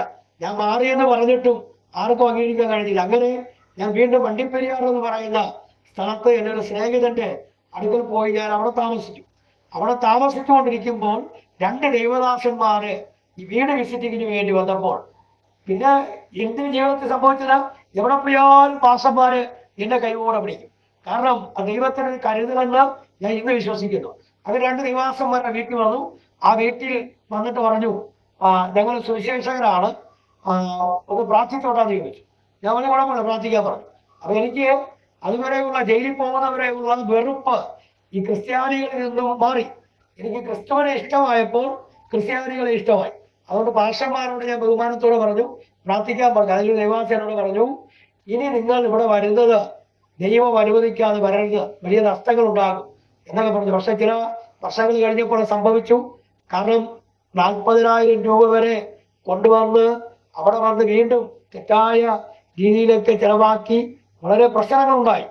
എൻ്റെ കുടുംബം തന്നെ ശിഥിലമാകുന്ന രീതി വന്നു. പക്ഷെ കൃപയാൽ കർത്താവ് ഈ പ്രക്രിയകൾ നടക്കുമ്പോൾ തന്നെ 2001 ഞാൻ നാട്ടിൽ വന്ന് എൻ്റെ ഭാര്യയുമായിട്ടൊക്കെ സംസാരിച്ചിരിക്കുന്ന സമയത്ത് എൻ്റെ പെങ്ങളുടെ ഭർത്താവ് ഒരു പൂജാരിയുടെ അടുക്കൽ കൊണ്ടുപോയി. എന്നിട്ട് പറഞ്ഞു, ആ പൂജാരി പറഞ്ഞു, അത്തവും ഉത്തരവും എന്ന് വെച്ചാൽ അത്തം നക്ഷത്രം എൻ്റെ ഭാര്യ, ഉത്തരം നക്ഷത്രം ഞാനാണ്, ഞങ്ങൾ രണ്ടുപേരും തമ്മിൽ യോജിക്കത്തില്ല, ഒരാൾ മരിച്ചു പോകും, അതുകൊണ്ട് നിങ്ങൾ വേർപിരിയുന്നതാണ് നല്ലതെന്ന് പറഞ്ഞു. അപ്പോൾ എനിക്ക് ഒരു ഭയം കയറിയിട്ട് 2 കുഞ്ഞുങ്ങളുമായി ഉപേക്ഷിക്കാൻ മനസ്സില്ലാത്തത് കൊണ്ട് ഞാൻ എന്ത് ചെയ്തു, വീണ്ടും നാട് വിട്ടു പോയി. ആ നാട് വിട്ടു പോയ സ്ഥലത്ത് എന്നെ നിർത്താതെ ദൈവം വീണ്ടും മടക്കി കൊണ്ടുവന്നു. എൻ്റെ പേരിൽ ഒരു പോലീസുകാരനുമായിട്ട് ഉണ്ടായ ഒരു പ്രശ്നത്തിൽ ഒരു കേസുണ്ടായിരുന്നു. ആ കേസ് പരിഹരിക്കാൻ അവർ തയ്യാറായി. അങ്ങനെ ഞാൻ വീണ്ടും നാട്ടിൽ വന്നു. നാട്ടിൽ വന്ന സമയത്ത് ഞങ്ങൾ രണ്ടുപേരും പിരിഞ്ഞു നിൽക്കുകയാണ്. ചില മാസങ്ങൾക്ക് ശേഷം എൻ്റെ ഭാര്യ എന്നെ വിളിച്ചു. ആ വിളിക്കുന്നതിനൊരു കാരണമുണ്ട്, ഒരു ചെറിയ പ്രാർത്ഥനയും കൂടി അതിനകത്തുണ്ട്. കാരണം ഞാൻ എൻ്റെ സഹോദരിയുടെ വീട്ടിൻ്റെ മുകളിൽ, ടെറസിൻ്റെ മുകളിൽ കയറി ഇരുന്നിട്ട് അപ്പോഴാണ് എനിക്ക് യേശുവിനെ ഓർമ്മ വന്നത്. ചില വർഷങ്ങൾക്ക് ശേഷം ഞാൻ പറഞ്ഞു, ജയിലിൽ വെച്ച് കർത്താവെ ഞാൻ നിന്നെ വിശ്വസിച്ചതല്ലേ, എത്രയോ കുടുംബങ്ങൾ നന്നായി ജീവിക്കുന്നു, അങ്ങനെ എൻ്റെ കുടുംബ ജീവിതത്തെ ഇങ്ങനെ ആയിപ്പോയത് എന്നൊരു ചിന്ത എൻ്റെ ഉള്ളിൽ വന്നു. ഞാൻ മുട്ടുമടക്കി, എനിക്കറിയത്തില്ല എങ്ങനെയാണ് യേശുവിനോട് അന്ന് പ്രാർത്ഥിക്കേണ്ടത് അറിയത്തില്ല, എങ്കിലും മുട്ടുമടക്കി നിന്ന് ഞാൻ ദൈവത്തോട് പ്രാർത്ഥിച്ചു. നിങ്ങൾക്കറിയാമോ, ആ ദിവസം തന്നെ എൻ്റെ ഭാര്യയുടെ കോള് എൻ്റെ സഹോദരിയുടെ വീടിൻ്റെ മുന്നിലുള്ള ഫോൺ ചെയ്യുന്ന ബൂത്തിൽ വന്നു. ഞങ്ങൾ തമ്മിൽ സംസാരിച്ചു. നാളെ ഒന്ന് പ്രാവച്ചമ്പലം എന്ന് പറയുന്ന എൻ്റെ സ്വന്തം സ്ഥലത്തോട്ട് വരാൻ പറഞ്ഞു. ഞാൻ അവിടെ വരുമ്പോൾ ഒരു അമ്മച്ചിയുടെ വീട്ടിൽ എന്നെ കൊണ്ടുപോയി. കാരണം ഈ മാഗ്നറ്റിൻ്റെ കമ്പനിയുടെ സാധനങ്ങൾ വിൽക്കാൻ വേണ്ടി കുഞ്ഞുങ്ങളെ വളർത്തണമല്ലോ, അതുകൊണ്ട് ഞാനും ഇല്ല. അവള് ഈ കമ്പനി സാധനങ്ങൾ വിൽക്കാൻ വേണ്ടി ഈ വീടുകളോട് കയറി ഇറങ്ങിയ സമയത്ത് ഒരു ആൻറ്റി ഇവളെ കണ്ടു. അവര് ഇവൾക്ക് മകളെ പോലെ ഇവളെ കെയർ ചെയ്തു, കാര്യങ്ങളൊക്കെ ചോദിച്ചു, കുടുംബമായോ എന്നൊക്കെ ചോദിച്ച് സംസാരിച്ച് വന്ന കൂട്ടത്തിൽ ഇതൊക്കെ അവൾ ആൻറ്റിയോട് പറഞ്ഞു കഴിഞ്ഞാൽ അവർ പറഞ്ഞു, നമുക്ക് പ്രാർത്ഥിക്കാം, ദൈവം നിന്റെ ഭർത്താവിനെ കൊണ്ടുവരും, നിങ്ങൾ കുടുംബമായിട്ട് ജീവിക്കുന്നതൊക്കെ പറഞ്ഞ് പ്രതീക്ഷ കൊടുത്തു. അങ്ങനെയാണ് ഞാൻ നാട്ടിൽ വന്നെന്ന് അറിഞ്ഞിട്ട് മാസങ്ങൾക്ക് ശേഷം അവൾ തന്നെ ഇങ്ങോട്ട് എന്നെ വിളിക്കുകയാണ്. വിളിച്ച് ഞാൻ ആ വീട്ടിൽ പോയി. ഈ അമ്മച്ചി എന്നോട് കുറെ സുവിശേഷത്തെ കുറിച്ച് കുറെ കാര്യങ്ങൾ പറഞ്ഞു. കുടുംബമായിട്ട് ജീവിക്കാൻ ആഗ്രഹമുണ്ടെന്ന് ചോദിച്ചു. കൃപയാൽ അവരാണ് ഞങ്ങൾക്ക് ഒരു ചെറിയ വീട് 2 പേർക്ക് വർഷങ്ങൾക്ക് ശേഷം എന്നെ അലഞ്ഞു തിരിയുന്ന സമയങ്ങളിൽ നിന്നും കുടുംബമായിട്ട് ഞങ്ങൾക്ക് ഒരു റൂം അവർ വാടക എടുത്ത് തന്നു. ഒരു ചോറ് വയ്ക്കേണ്ട ഒരു കലവും കറി വയ്ക്കാനാണ് ചായ ഉണ്ട്. അങ്ങനെ 2-3 പാത്രവും 2 പ്ലേറ്റും വാങ്ങി ഞങ്ങൾ കുടുംബമായിട്ട് അവിടെ താമസിക്കാൻ തുടങ്ങി. കൃപയാൽ അതൊരു ദൈവ പദ്ധതിയായിരുന്നു. കാരണം അവര് ബ്രദറൻ ചർച്ചുകാരാണ്. അപ്പോൾ സംഘടനയാണെന്നായാലും വിഷയമല്ല, ക്രിസ്തുവിനെ അവർ യഥാർത്ഥത്തിൽ എനിക്ക് മനസ്സിലാക്കി തരുവാൻ കാരണമായി. അവരെന്നെ നന്നായി സ്നേഹിച്ചു. എൻ്റെ ബലഹീനതകൾക്ക് മനസ്സിലാക്കി, എൻ്റെ കുറവുകൾ മനസ്സിലാക്കി, കാര്യങ്ങളൊക്കെ പഠിപ്പിച്ച് ഞാനും കുടുംബമായിട്ട് അവിടെ സ്നാനപ്പെടുവാൻ ദൈവം സഹായിച്ചു. ഞങ്ങൾ പിരിഞ്ഞത് ഒന്നിക്കുന്നത് സ്നാനത്തിൽ കൂടിയാണ്. അതിൽ കൂടി ദൈവം എന്നെ പഠിപ്പിച്ചു, യേശുക്രിസ്തു പിരിപ്പിക്കുന്ന ദൈവമല്ല, യോജിപ്പിക്കുന്ന ദൈവമാണ്. യേശുക്രിസ്തു എന്ന നാമം എവിടെ ഉണ്ടോ അവിടെ ഭിന്നതയല്ല, അവിടെ കലക്കമല്ല, അവിടെ യോജിപ്പാണ്. കാരണം നമുക്ക് കർത്താവിൻ്റെ ക്രൂശീകരണവുമായി ബന്ധപ്പെട്ട് നമുക്കറിയാം, ഹെരോദാവും പീലോത്താസും തമ്മിൽ ശത്രുതയുള്ളവരായിരുന്നു. എന്നാൽ ക്രിസ്തുവിന്റെ വിഷയം വന്നപ്പോൾ ശത്രുക്കൾ പോലും ഒന്നിക്കുന്നത് നമുക്കവിടെ കാണാൻ കഴിയും. എന്ന് പറഞ്ഞാൽ യേശു ക്രിസ്തുവിൽ കൂടി ഞങ്ങൾ ഒന്നിച്ചു. അങ്ങനെ സ്നാനപ്പെട്ട് 1997 രക്ഷിക്കപ്പെട്ടെങ്കിലും 2000 അവസാനം ഞങ്ങൾ കുടുംബമായി സ്നാനപ്പെട്ട് ഏകദേശം 6 വർഷം ഞാൻ ആ സഭയുമായി ബന്ധപ്പെട്ട് നിന്നു. ആ ബന്ധപ്പെട്ട് നിൽക്കുന്ന സമയത്തും യഥാർത്ഥത്തിൽ എനിക്കൊരു ആന്തരികമായ മാറ്റം ഉണ്ടായില്ല. ഞാനും വിശ്വസിച്ചിരുന്നത്, ഞാൻ വിഗ്രഹങ്ങളെ കഞ്ചാവ് വലിച്ചുകൊണ്ട് ഞാൻ ഒരുപാട് ദൈവങ്ങളെ കുമ്പിടാൻ പോയിട്ടുണ്ട്, മദ്യപിച്ചവരോട് കുമ്പിട്ടിട്ടുണ്ട്. അപ്പോഴൊന്നും ദൈവങ്ങൾ എന്നെ ഒന്നും ചെയ്തില്ലല്ലോ. അപ്പൊ എൻ്റെ ചിന്ത, ഈ മറ്റ് ദൈവങ്ങളോട് കൂടെ ഒരു ദൈവം, ആ ഒരു അറിവേ എനിക്കുള്ളൂ ആ സമയത്ത്. എന്നാൽ കർത്താവ് 6 കൊല്ലം കൊണ്ട് പഠിപ്പിച്ചു, ഞാൻ പുറമേ നോക്കുന്ന ദൈവമല്ല, അകമേ നോക്കുന്ന ദൈവമാണെന്ന്. എന്നെ ആരും പഠിപ്പിച്ചതല്ല, എൻ്റെ ജീവിത അനുഭവം കൊണ്ട് കർത്താവിനെ പഠിപ്പിച്ചു. 6 വർഷം ഞാൻ കർത്തൃമേശ എടുത്തു. കർത്തൃമേശ അയോഗ്യമായി എടുത്താൽ എന്ത് സംഭവിക്കുമെന്നുള്ള വചനം കേട്ടിട്ടും ഒരു മാറ്റവും ഇല്ലാതെ എടുത്തു. എന്നാൽ 6ാമത്തെ വർഷമായപ്പോൾ 2006-ൽ 2005-ന്റെ അവസാനം ആ സമയത്ത് ഞാൻ കോൺക്രീറ്റ് പണിക്ക് പോകുന്ന ആളായിരുന്നു. ആ കെട്ടിട പണിക്ക് പോകുന്ന സമയത്ത് തല ചുറ്റി വീണു. എന്നെ ആശുപത്രി കൊണ്ടുപോയി. ഡോക്ടർ ഒരു സർട്ടിഫിക്കറ്റ് തന്നു. 3 വർഷം ജീവിച്ചിരിക്കും, കാരണം രോഗകാരണം അറിയാൻ പറ്റുന്നില്ല, പക്ഷേ മരണം മുഖാമുഖം നിൽക്കുന്ന ഒരു കാര്യമാണെന്ന് പറഞ്ഞ് സർട്ടിഫിക്കറ്റ് തന്നു. അങ്ങനെ ഞാൻ ഈ സർട്ടിഫിക്കറ്റ് ഒക്കെ വാങ്ങിക്കൊണ്ട് വീട്ടിൽ വന്നു. ജോലിക്ക് പോകാൻ പാടില്ല, ശരീരം അനങ്ങാൻ പാടില്ല, എൻ്റെ ഹാർട്ട് ചുരുങ്ങിപ്പോയി, എൻ്റെ അസ്ഥികൾക്ക് കരിവാളിൽ പതിവിച്ചാൽ ഒരു മങ്ങലുണ്ടായി, അതുപോലെ വൻകുടല് ചെറുകുടല് ഭാഗങ്ങളൊക്കെ അഴുകിപ്പോയി, ശ്വാസകോശത്തിന് വരെ വിഷയമായി, ശരീരം ഒരു വയസ്സായ വ്യക്തിയുടെ ശരീരം ഒതുങ്ങി അസ്ഥിക്കോലമായി. അങ്ങനെ ഇരിക്കുന്ന സമയത്ത് ഞാൻ എൻ്റെ ഭാര്യയുടെ അടുക്ക ചെല്ലുമ്പോൾ ഇവളും എടുത്ത വായില് പറഞ്ഞൊരു കാര്യം, യഥാർത്ഥത്തിൽ അത് അവൾ പറഞ്ഞതല്ല, ദൈവം പറഞ്ഞതാണെന്ന് പിന്നെ എനിക്ക് തോന്നുന്നു. ഇവൾ എടുത്ത വായില് പറഞ്ഞു, ഇത് രോഗമല്ല, ഇത് ദൈവത്തിന്റെ അടിയാന്ന് പറഞ്ഞു. അപ്പോൾ എനിക്ക് ദേഷ്യം വന്നു. ഞാൻ നേരെ ആ ദേഷ്യം വന്ന ഉടനെ ചെയ്തൊരു കാര്യം, ഞാൻ പറഞ്ഞു, ഈ ഗുളിക മരുന്ന് ഞാൻ കഴിക്കുന്നില്ല, പിന്നെ ഞാൻ മരിക്കുകയാണെങ്കിൽ മരിക്കട്ടെ.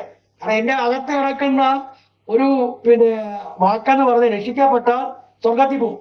അപ്പൊ അങ്ങനെ ഒരു ടീച്ചിങ് എൻ്റെ ഉള്ളിൽ കിടക്കുന്നത് കൊണ്ട് എൻ്റെ ചിന്ത ശരീരം കൊണ്ടല്ലേ ഞാൻ ഈ പാപം ചെയ്തത്, എൻ്റെ ആത്മാവ് ശുദ്ധിയുള്ളതാണ്, അത് സ്വർഗത്തിൽ പോകും. ഈ ഒരു ചിന്ത എന്നെ ഭരിച്ചു. എന്നാൽ അന്ന് രാത്രി 2 മണിക്ക് ഒരു മനുഷ്യൻ ഉണർത്തുന്നത് പോലെ എന്നെ ഉണർത്തി. അതുവരെ പ്രാർത്ഥിക്കാത്ത എന്നെ കൊണ്ട് ദൈവം കട്ടിലിരുത്തി പ്രാർത്ഥിപ്പിച്ചു.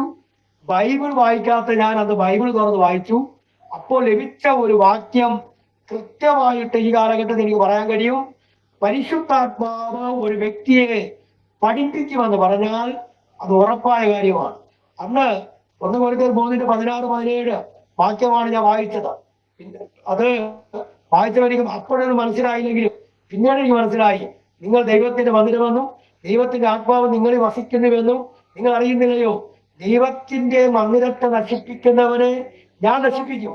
ദൈവത്തിന്റെ മന്ദിരം വിശുദ്ധം തന്നെ, നിങ്ങളും അങ്ങനെ തന്നെ. അപ്പോ എനിക്കൊരു കാര്യം മനസ്സിലായി, ഇത് ദൈവത്തിന്റെ കോപമാണ് എന്റെ ജീവിതത്തിൽ വ്യാപരിച്ചതെന്ന് ഒരു ബോധം എനിക്കുണ്ടായി. നിങ്ങറിയാമോ, പോലീസ് സ്റ്റേഷനിൽ കൊണ്ടിട്ട് അടിച്ചിട്ട് പോലും കരയത്തില്ല. കണ്ണുനീരില്ലാത്തൊരു വ്യക്തിയായിരുന്നു. ഹൃദയം അത്രത്തോളം കഠിനപ്പെട്ട ഒരാളായിരുന്നു. പക്ഷെ അന്ന് 2 മണി മുതൽ പുലർക്കാലം 5 മണി വരെ ദൈവം ഒരുക്കി തന്നൊരു വലിയ കൃപയാണ് കണ്ണുനീരോടെ പ്രാർത്ഥിക്കുക. കരഞ്ഞ് 5 മണി വരെ ഇരുന്നു. എന്തിനാ കരഞ്ഞെന്ന് എനിക്ക് പിടിയില്ല. പക്ഷേ കണ്ണുനീരും മാറുന്നില്ല, എനിക്ക് എഴുന്നേക്കാൻ പറ്റുന്നില്ല, സമയം പോയത് പറഞ്ഞില്ല. 5 മണി വരെ ഒരേ ഇരിപ്പിരുന്നു. അവസാന നിമിഷം ഞാൻ ദൈവസന്നിധിയിൽ ഒരു തീരുമാന രഹസ്യത്തിലെടുത്ത്, കർത്താവേ, ഇത് രോഗമല്ല, പാപമാണെന്ന് ഞാൻ വിശ്വസിക്കുന്നു. എനിക്ക് ഈ ലഹരിയോടുള്ള ആസക്തികൾ വിട്ട് കർത്താവിനോട് പറ്റി നിൽക്കാൻ കൃപ തന്നാൽ ഞാൻ ഇന്ന് മുതൽ അങ്ങനെ സാക്ഷിയാകുമെന്ന് രഹസ്യത്തിൽ തീരുമാനമെടുത്തു. ദൈവമക്കളെ, എന്നെ കേൾക്കുന്ന സർവ്വജനത്തോട് പറയാം, ഞാൻ ഒരു മരുന്ന് പോലും ആ രോഗത്തിനോ ഒന്നിനും ഞാൻ കഴിക്കില്ല. കാരണം 3 വർഷം ജീവിച്ചിരിക്കുമെന്ന് പറഞ്ഞാൽ ഞാൻ 2005, 2008 ആകുമ്പോൾ ഞാൻ മരിക്കണം, സയൻസ് പറഞ്ഞത്. എന്നാൽ യേശു എന്നെ ആ വചനം പറഞ്ഞ് പിടിപ്പിച്ചു. 2008-ൽ ഞാനൊരു സഭയുടെ പാസ്റ്ററായി മാറി. കാരണം ദൈവം ജീവനുള്ള ദൈവമാണെന്ന് എന്റെ ജീവിതം കൊണ്ട് ദൈവം എന്നെ പഠിപ്പിച്ചു. സയൻസ് പറഞ്ഞ് 2008 നീ മരിക്കും, അതുപോലെ മരുന്ന് കഴിക്കുക, ഒന്നും ചെയ്യാൻ പാടില്ല. അറിയാമോ, ഈ 53.5 വയസ്സിലും ഉത്സാഹത്തോടെ ഓടുവാൻ, കൈയടിക്കുവാൻ, പ്രാർത്ഥിക്കുവാൻ, പാടുവാൻ, ആരാധിക്കുവാനൊക്കെ ദൈവം എന്നെ സഹായിക്കുമ്പോൾ ഞാൻ ഓർക്കാറുണ്ട്. എൻ്റെ അവയവങ്ങൾ എനിക്ക് തന്നെ അറിയാമായിരുന്നു. അഴുകിപ്പോയ നാറ്റം ഉള്ളിൽ നിന്ന് വരുമായിരുന്നു. ഒരു ഗ്ലാസ് വെള്ളം കുടിക്കാൻ താമസിച്ചാൽ എൻ്റെ ഉള്ളിൽ നിന്ന് നാറ്റം പുറത്തു വരുമായിരുന്നു. അങ്ങനെ ആന്തരികമായി വല്ലാതെ വിഷമിപ്പിച്ച അനുഭവത്തിലായിരുന്നു എൻ്റെ ജീവിതത്തെ കർത്താവ് ആ രാത്രി സമയം. അത് മാത്രമല്ല, ആ സഭാ ശുശ്രൂഷയിലേക്ക് ഞാൻ പ്രവേശിക്കും മുൻപ് 2005-ലാണ് ഇത് സംഭവിക്കുന്നത്. 2006 ഡിസംബർ 29 അന്നാണ് എന്നെ പരിശുദ്ധാത്മാവ് സ്പർശിക്കുന്നത്. കാരണം ഒരു ക്യാമ്പിൽ എന്നെ കൊണ്ടുപോയി എൻ്റെ ഒരു കൂട്ടുകാരൻ. ആ ക്യാമ്പിൽ വെച്ച് 3 ദിവസം 25, 26, 27, 28 ദിവസങ്ങളൊക്കെ ആ ക്യാമ്പിൽ വളരെ ആരാധനയും അന്യഭാഷകൾ പറഞ്ഞ് ദൈവത്തെ മഹത്വപ്പെടുന്നത് ഞാൻ കണ്ടു. പക്ഷേ ഞാൻ ഈ ബ്രദറൻ ചർച്ചിലായിരുന്നത് കൊണ്ട് എനിക്ക് അതിനെക്കുറിച്ചുള്ള അറിവില്ലാത്തത് കൊണ്ട് ഞാൻ മിണ്ടാതെ നോക്കിക്കൊണ്ട് നിന്നു. പക്ഷേ അന്ന് എനിക്ക് മനസ്സിലായില്ല. 3-ാം ദിവസം ഈ കൂടെ ഉള്ളവരോട് ഞാൻ ചോദിച്ചു, നിങ്ങളൊക്കെ ഇത്രയും ശക്തമായിട്ട് ആരാധിക്കുന്നല്ലോ, അതെങ്ങനെയാ? അവർ അത് ദൈവ സാന്നിധ്യം ഞങ്ങൾ തൊഴുതുകൊണ്ടാന്ന് പറഞ്ഞു. അപ്പൊ ഞാൻ പറഞ്ഞു, അത് എന്നെ തൊഴാത്തെ, അത് ആഗ്രഹിച്ചാൽ മതി ബ്രദറെ, ദൈവം നിങ്ങൾ തൊഴുന്നോളാം. അന്ന് കഴിഞ്ഞ 3 ദിവസവും ഞാൻ എല്ലാവരും നോക്കിക്കൊണ്ടിരുന്നു. പക്ഷെ ഞാൻ അന്ന് ഉച്ചത്തെ സെക്ഷൻ 4-ാം ദിവസം ഉച്ചത്തെ സെക്ഷനിൽ ഞാൻ ഹൃദയത്തിൽ തീരുമാനമെടുത്തു, ഇന്ന് ഞാൻ കണ്ണു തുറക്കണമെങ്കിൽ അവരെ തൊടുന്ന ദൈവം എന്നെ തൊടണം. കാരണം അവരുടെ ഒരു വാക്ക് പറഞ്ഞു, നിങ്ങളെ തൊടുന്നത് പോലെയല്ല, എന്നെ ദൈവം തൊട്ടാൽ എല്ലാവരും അറിയുന്നു. യഥാർത്ഥത്തിൽ ഞാൻ അത് ദൈവവാക്ക് പോലെ വെളിപ്പെട്ടു. ഞാൻ കണ്ണുമൂടി നിന്നു. പ്രസംഗിക്കുന്ന ദൈവദാസൻ ആരാധിക്കാൻ വേണ്ടി എല്ലാവരും എഴുന്നേക്കാൻ പറഞ്ഞു. ഞാൻ എഴുന്നേറ്റപ്പോഴും കണ്ണടച്ചിരിക്കുകയാണ്. കണ്ണ് തുറക്കണമെങ്കിൽ ദൈവം എന്നെ തൊടണമെന്ന് പറഞ്ഞു. എന്നാൽ ഈ ദേവദാസൻ എന്റെ അടുക്കൽ വന്ന്, എനിക്ക് മനസ്സിലായി, എന്റെ തോളിൽ കൈവച്ചു. എന്റെ കാതിൽ അടുക്കൽ വന്നിട്ട് ഈ ആരാധന ഇടയിൽ എന്റെ കാതിൽ പറഞ്ഞൊരു കാര്യം എന്ന് അറിയാമോ?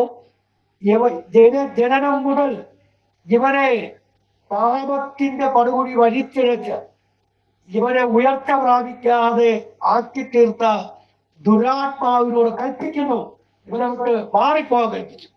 ഇവരെയോ പിന്നെ എന്താ സംഭവിച്ചത് എനിക്ക് ഒരു പിടിയില്ല. കാരണം ബൈബിൾ പറഞ്ഞിട്ടുണ്ടല്ലോ, വിശ്വസിക്കുന്നവരാൽ ഈ അടയാളങ്ങൾ നടക്കും. അവർ ഭൂതങ്ങളെ പുറത്താക്കി പുതുഭാഷയെ സംസാരിക്കുന്നതാണ്. ഈ ഭൂതം പോയിട്ട് പുതുഭാഷ പ്രാപിച്ചാൽ അത് ഭയങ്കര അനുഗ്രഹമായിരിക്കുമെന്ന് എനിക്ക് എൻ്റെ ജീവിതത്തിൽ കൂടി തന്നെ മനസ്സിലായി.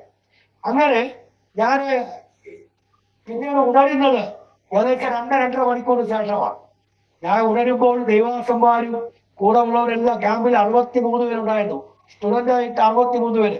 ഇവരെല്ലാം വളഞ്ഞു നിന്ന് കരഞ്ഞു പ്രാർത്ഥിക്കുകയാണ്. കാരണം ഇവർ കണ്ടു, ഈ യേശുവിനെ കണ്ട് ഒരു അപ്പൻ തന്റെ മകനെ കുറിച്ച് പറഞ്ഞിട്ട് ആ മകനെ പിശാചി വിട്ടുപോകാതെ വലിച്ചിഴച്ചു എന്ന് ബൈബിൾ വായിക്കുന്നുണ്ട്.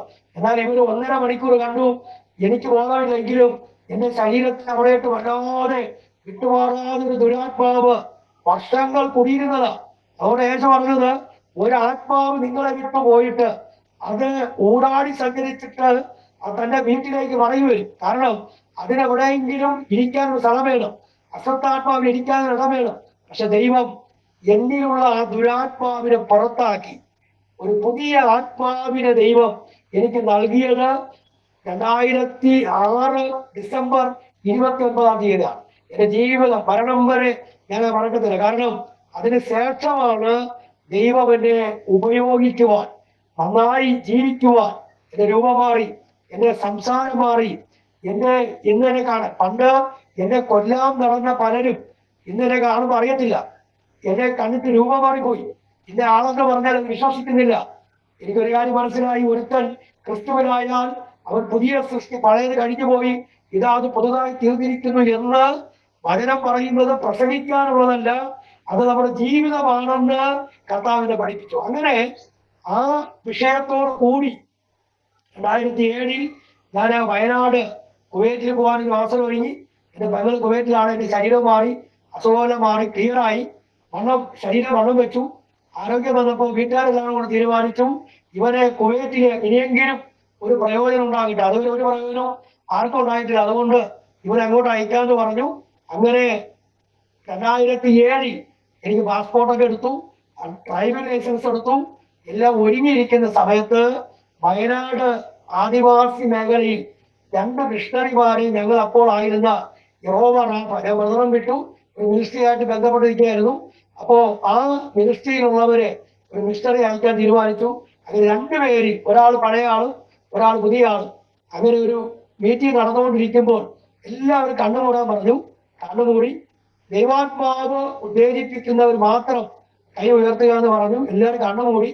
കൃപയാൽ ഞാനും കണ്ണുമൂടി. കാരണം മറ്റൊന്നുമല്ല, ഞാൻ കുവൈറ്റിൽ പോകാൻ വേണ്ടി വിസ വരാൻ കാത്തിരിക്കുകയാണ്. അപ്പൊ എന്നെ ആർക്കും പ്രതീക്ഷയില്ല. പക്ഷെ കണ്ണുമൂടിയതും എന്റെ ജീവിതത്തിൽ ആദ്യമായിട്ട് കാണുന്ന ഒരു എന്താ പറയുക ദർശനമാണ്.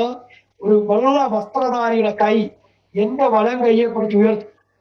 ഇത് സ്വപ്നം കണ്ടതുപോലെ ഇരിക്കുകയാണ്. അപ്പോഴാണ് ദേവദാസന്റെ ശബ്ദം ഞാൻ കേട്ടു, എല്ലാവരും കണ്ണു തുറക്കുക. കണ്ണു തുറന്നപ്പോൾ വേറെ ആരുടെ കൈ ഉയർന്നിട്ടില്ല, എന്റെ കൈ മാത്രമാണ് ഉയർന്നിരിക്കുന്നത്. അപ്പോഴാണ് എന്റെ കൈ ഉയർന്നിരിക്കുന്നു എന്ന് ഞാൻ അറിയുന്നത്. അപ്പോൾ ഈ ദേവദാസൻ പറഞ്ഞു, രാജീവ് ബ്രദർ കുവൈറ്റിൽ പോകാൻ വേണ്ടി കാത്തിരിക്കണല്ലേ, പിന്നെ എങ്ങനെ പോകും? അപ്പോൾ ഞാൻ വിക്ക് കൂടാതെ ഞാൻ ഇങ്ങനെ സംസാരിച്ചു. അതൊക്കെ വിക്കാണ് എനിക്ക്, എൺപതിനായിരം വിക്കലാണ്. പക്ഷേ അന്ന് ഞാൻ വിക്കില്ലാതെ പറഞ്ഞു, കുവൈറ്റ് ആണെങ്കിലും വയനാടാണെങ്കിലും ദൈവ വയക്കുന്നിടത്ത് ഞാൻ പോകുന്നുണ്ട്. അങ്ങനെ എന്റെ ഭാര്യ വന്ന് പലരും പറഞ്ഞു കൊടുത്തു, അവർക്കൊരു ഭാരമായി. ഞാൻ പറഞ്ഞു, ആദ്യം എവിടെ പോകാനാണോ ചാൻസ് വരുന്ന ദൈവഹിതം പോലെ നമുക്ക് ചെയ്യാന്ന് പറഞ്ഞു. ആദ്യം വയനാട് പോകുവാൻ ദൈവം എനിക്ക് മുഖാന്തരം ഒരുക്കി. അങ്ങനെ വയനാട് മാനന്തവാടി എന്ന് പറയുന്നിടത്ത് ആ യെസുവിളവ് എന്ന് പറയുന്ന ആ ഏരിയയിൽ ഗ്രാമങ്ങളിൽ കർത്താവിന്റെ വേല ചെയ്യുവാൻ തക്കവണ്ണം എന്നെ ദൈവം സഹായിച്ചു. 3 മാസം കഴിഞ്ഞ് ഞാൻ നാട്ടിൽ വന്ന് നിൽക്കുമ്പോൾ മുട്ടം ജി വർഗീസ് അപ്പച്ചൻ എന്ന നമ്മുടെ മരിച്ചുപോയ ജോൺ വർഗീസ് അപ്പച്ചൻ എന്നെ വന്ന് കണ്ടെത്തി. അപ്പച്ചന്റെ ഒരു സഭയിൽ പിന്നെ കൊണ്ടാക്കി. 5 കൊല്ലം ഞാൻ ആ സഭയിലിരുന്നു. ആ സഭയിൽ നിന്നും PMG എന്ന് പറയുന്ന ഒരു പ്രസ്ഥാനത്തോട് അപ്പച്ചൻ എന്നെ ചേർത്ത് നിർത്തി. കഴിഞ്ഞ ഒക്ടോബർ 2023 ഒക്ടോബർ 28 വരെ 23 വരെ ഞാൻ കൃപയാൽ PMGയുടെ സഭകളിൽ ശുശ്രൂഷിച്ചു. പാറശാല, കല്ലിയൂർ, അതുപോലെ പാരിപ്പള്ളി, ബൈലച്ചൻ തുടങ്ങിയ സ്ഥലങ്ങളിലൊക്കെ ദൈവവചനവുമായി കടന്നു പോകാൻ കഴിഞ്ഞു. 3 സ്ഥലങ്ങളിൽ സഭകൾ സ്ഥാപിക്കുവാൻ ദൈവം എന്നെ ഒരുക്കി. അനേക ശുശ്രൂഷകരെ, വിശ്വാസികളായിരുന്ന വ്യക്തികളെ ശുശ്രൂഷകരാക്കി മാറ്റാൻ ദൈവം എന്നെ സഹായിച്ചു. അതുപോലെ അത് മാത്രമല്ല, ഞാനിപ്പോൾ മറയൂരിന്റെ ഭാഗത്ത് 2 കൊല്ലം കൊണ്ട് ഒരു പ്രവർത്തനത്തിനായി കടന്നുപോയി. തമിഴ് കൂടി അറിയാവുന്നത് കൊണ്ട് ഞാൻ അവിടെ ഒരു പുതിയ വർക്ക് ആരംഭിക്കുവാനും അവിടെ ഒരു കുടുംബത്തെ ശുശ്രൂഷയിലേക്ക് കൊണ്ടുവരുവാനും, ഇപ്പോൾ നിലമ്പൂരിന്റെ ഭാഗത്ത് ഒരു സഭയിൽ ശുശ്രൂഷകരില്ലാത്തത് കൊണ്ട് ഞാൻ പ്രസ്ഥാനങ്ങളെ കൂടുതൽ നോക്കുന്ന ഒരാളല്ല. കാരണം പ്രസ്ഥാനങ്ങൾ വേണം എന്നത് സത്യമാണ്, എങ്കിലും സഭകൾ അടഞ്ഞു പോകുവാൻ പാടില്ല എന്നൊരു ആഗ്രഹം ഉള്ളിലുള്ളത് കൊണ്ട് ഇപ്പോൾ PMG എന്ന തൽക്കാലം ഞാനൊന്ന് മാറി PCD എന്ന പെന്തക്കോസ്റ്റൽ ദൈവസഭ എന്ന് പറയുന്ന ഒരു ചെറിയ പ്രസ്ഥാനത്തിന്റെ ഒരു സഭ നിലമ്പൂര് കൂട്ടപ്പാടി എന്ന് പറയുന്ന സ്ഥലത്ത് ഞാൻ ഈ കഴിഞ്ഞ ദിനങ്ങളിൽ അവിടെ ശുശ്രൂഷയിലായിരിക്കുന്നു. അത് മാത്രമല്ല, അനേക അത്ഭുതങ്ങൾ ദൈവം എന്നിൽ കൂടി തമിഴ്നാടിന്റെ ഭാഗങ്ങളിൽ, തമിഴ്നാട്ടിന് ഒരു പ്രയർ സെന്റർ ഉണ്ട്, അതുപോലെ മറയൂര് ഒരു പ്രയർ സെന്റർ ഉണ്ട്. ഞങ്ങൾക്കൊരു ചാരിറ്റി പ്രവർത്തനം എരോഹി ഹോസ്പിറ്റൽ മിനിസ്ട്രീസ് എന്ന് പറഞ്ഞിട്ട് പിന്നെ പാവങ്ങളെ സഹായിക്കുന്ന അല്ലെങ്കിൽ ശുശ്രൂഷകരെ പോയി കാണുക, ഇങ്ങനെ പരസ്യയോഗങ്ങൾ നടത്തുക. ഞാനൊരു പരസ്യയോഗ പ്രസംഗം കൂടിയാണ്.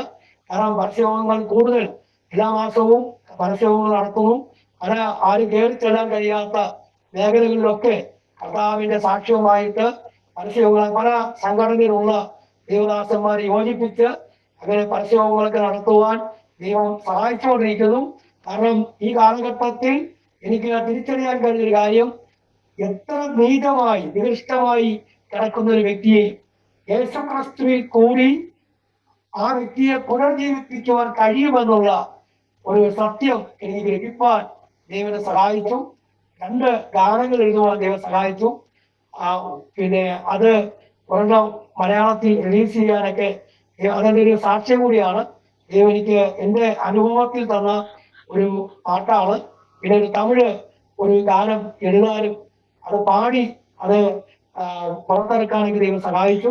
പ്രത്യേകിച്ച് ഇപ്പോൾ മിഷണറി പ്രവർത്തനങ്ങളും പരസ്യയോഗങ്ങളും മറ്റ് ക്രമീകരണങ്ങളുമായിട്ട് അനേക സ്ഥലങ്ങളിൽ ഭാരതത്തിന്റെ 17 സ്റ്റേറ്റുകളിൽ എനിക്ക് കടന്നുപോയി കർത്താവിന് ശുശ്രൂഷിക്കാൻ കഴിഞ്ഞു. 2 പ്രാവശ്യം UAE കടന്നു പോകാൻ ദൈവം ഈ കൃപ നൽകി. പിന്നെ അത് ഒരു കൊച്ചു കൊണ്ടുപോയതാണ്.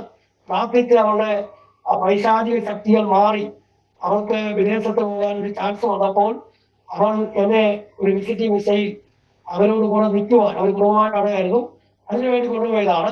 അങ്ങനെ 2 പ്രാവശ്യം അവിടെ പോകാൻ കഴിഞ്ഞു. കൃപയാൽ എങ്ങനെ മക്കളെ വളർത്തുമെന്ന് ചോദിച്ച എന്റെ ബന്ധുക്കളുടെ സമൂഹത്തിന്റെ മുമ്പിൽ എനിക്ക് ഉറപ്പിച്ചു പറയാനൊരു സത്യമുണ്ട്. അവരെ കൊണ്ട് തന്നെ ദൈവത്തെ ഉയർത്തുന്ന ഒരു ലെവലിൽ 2017 2 പെൺമക്കളുടെ വിവാഹം കൃപയാൽ 5.5 മാസത്തിനിടയിൽ നടത്തുവാനും 1 രൂപ എനിക്ക് കടമില്ലാതെ, നിങ്ങൾ കുടുംബമായിട്ട് കടമില്ലാതെ, ഇന്ന് അപൂർവം ദേവദാസന്മാരിൽ കടമില്ലാത്തൊരു പാസ്റ്ററാണ് ഞാൻ. കാരണം ഇല്ലായ്മ പറഞ്ഞ്, ദാരിദ്ര്യം പറഞ്ഞ് ദൈവനാമത്തെ വിറ്റ് കൃപാവരങ്ങളെ ബിസിനസ്സാക്കി സാമ്പത്തിക വഴിയാക്കി സുവിശേഷത്തെ മാറ്റാതെ കൃപയാൽ ലഭിച്ച കൃപയ്ക്കൊത്തവണ്ണം അഭിഷിക്ത ദൈവദാസന്മാരുടെ ശിഷ്യനായിരിക്കുവാൻ, ശിഷ്യത്വം വഹിക്കുവാൻ എന്റെ ദൈവനെ സഹായിച്ചു.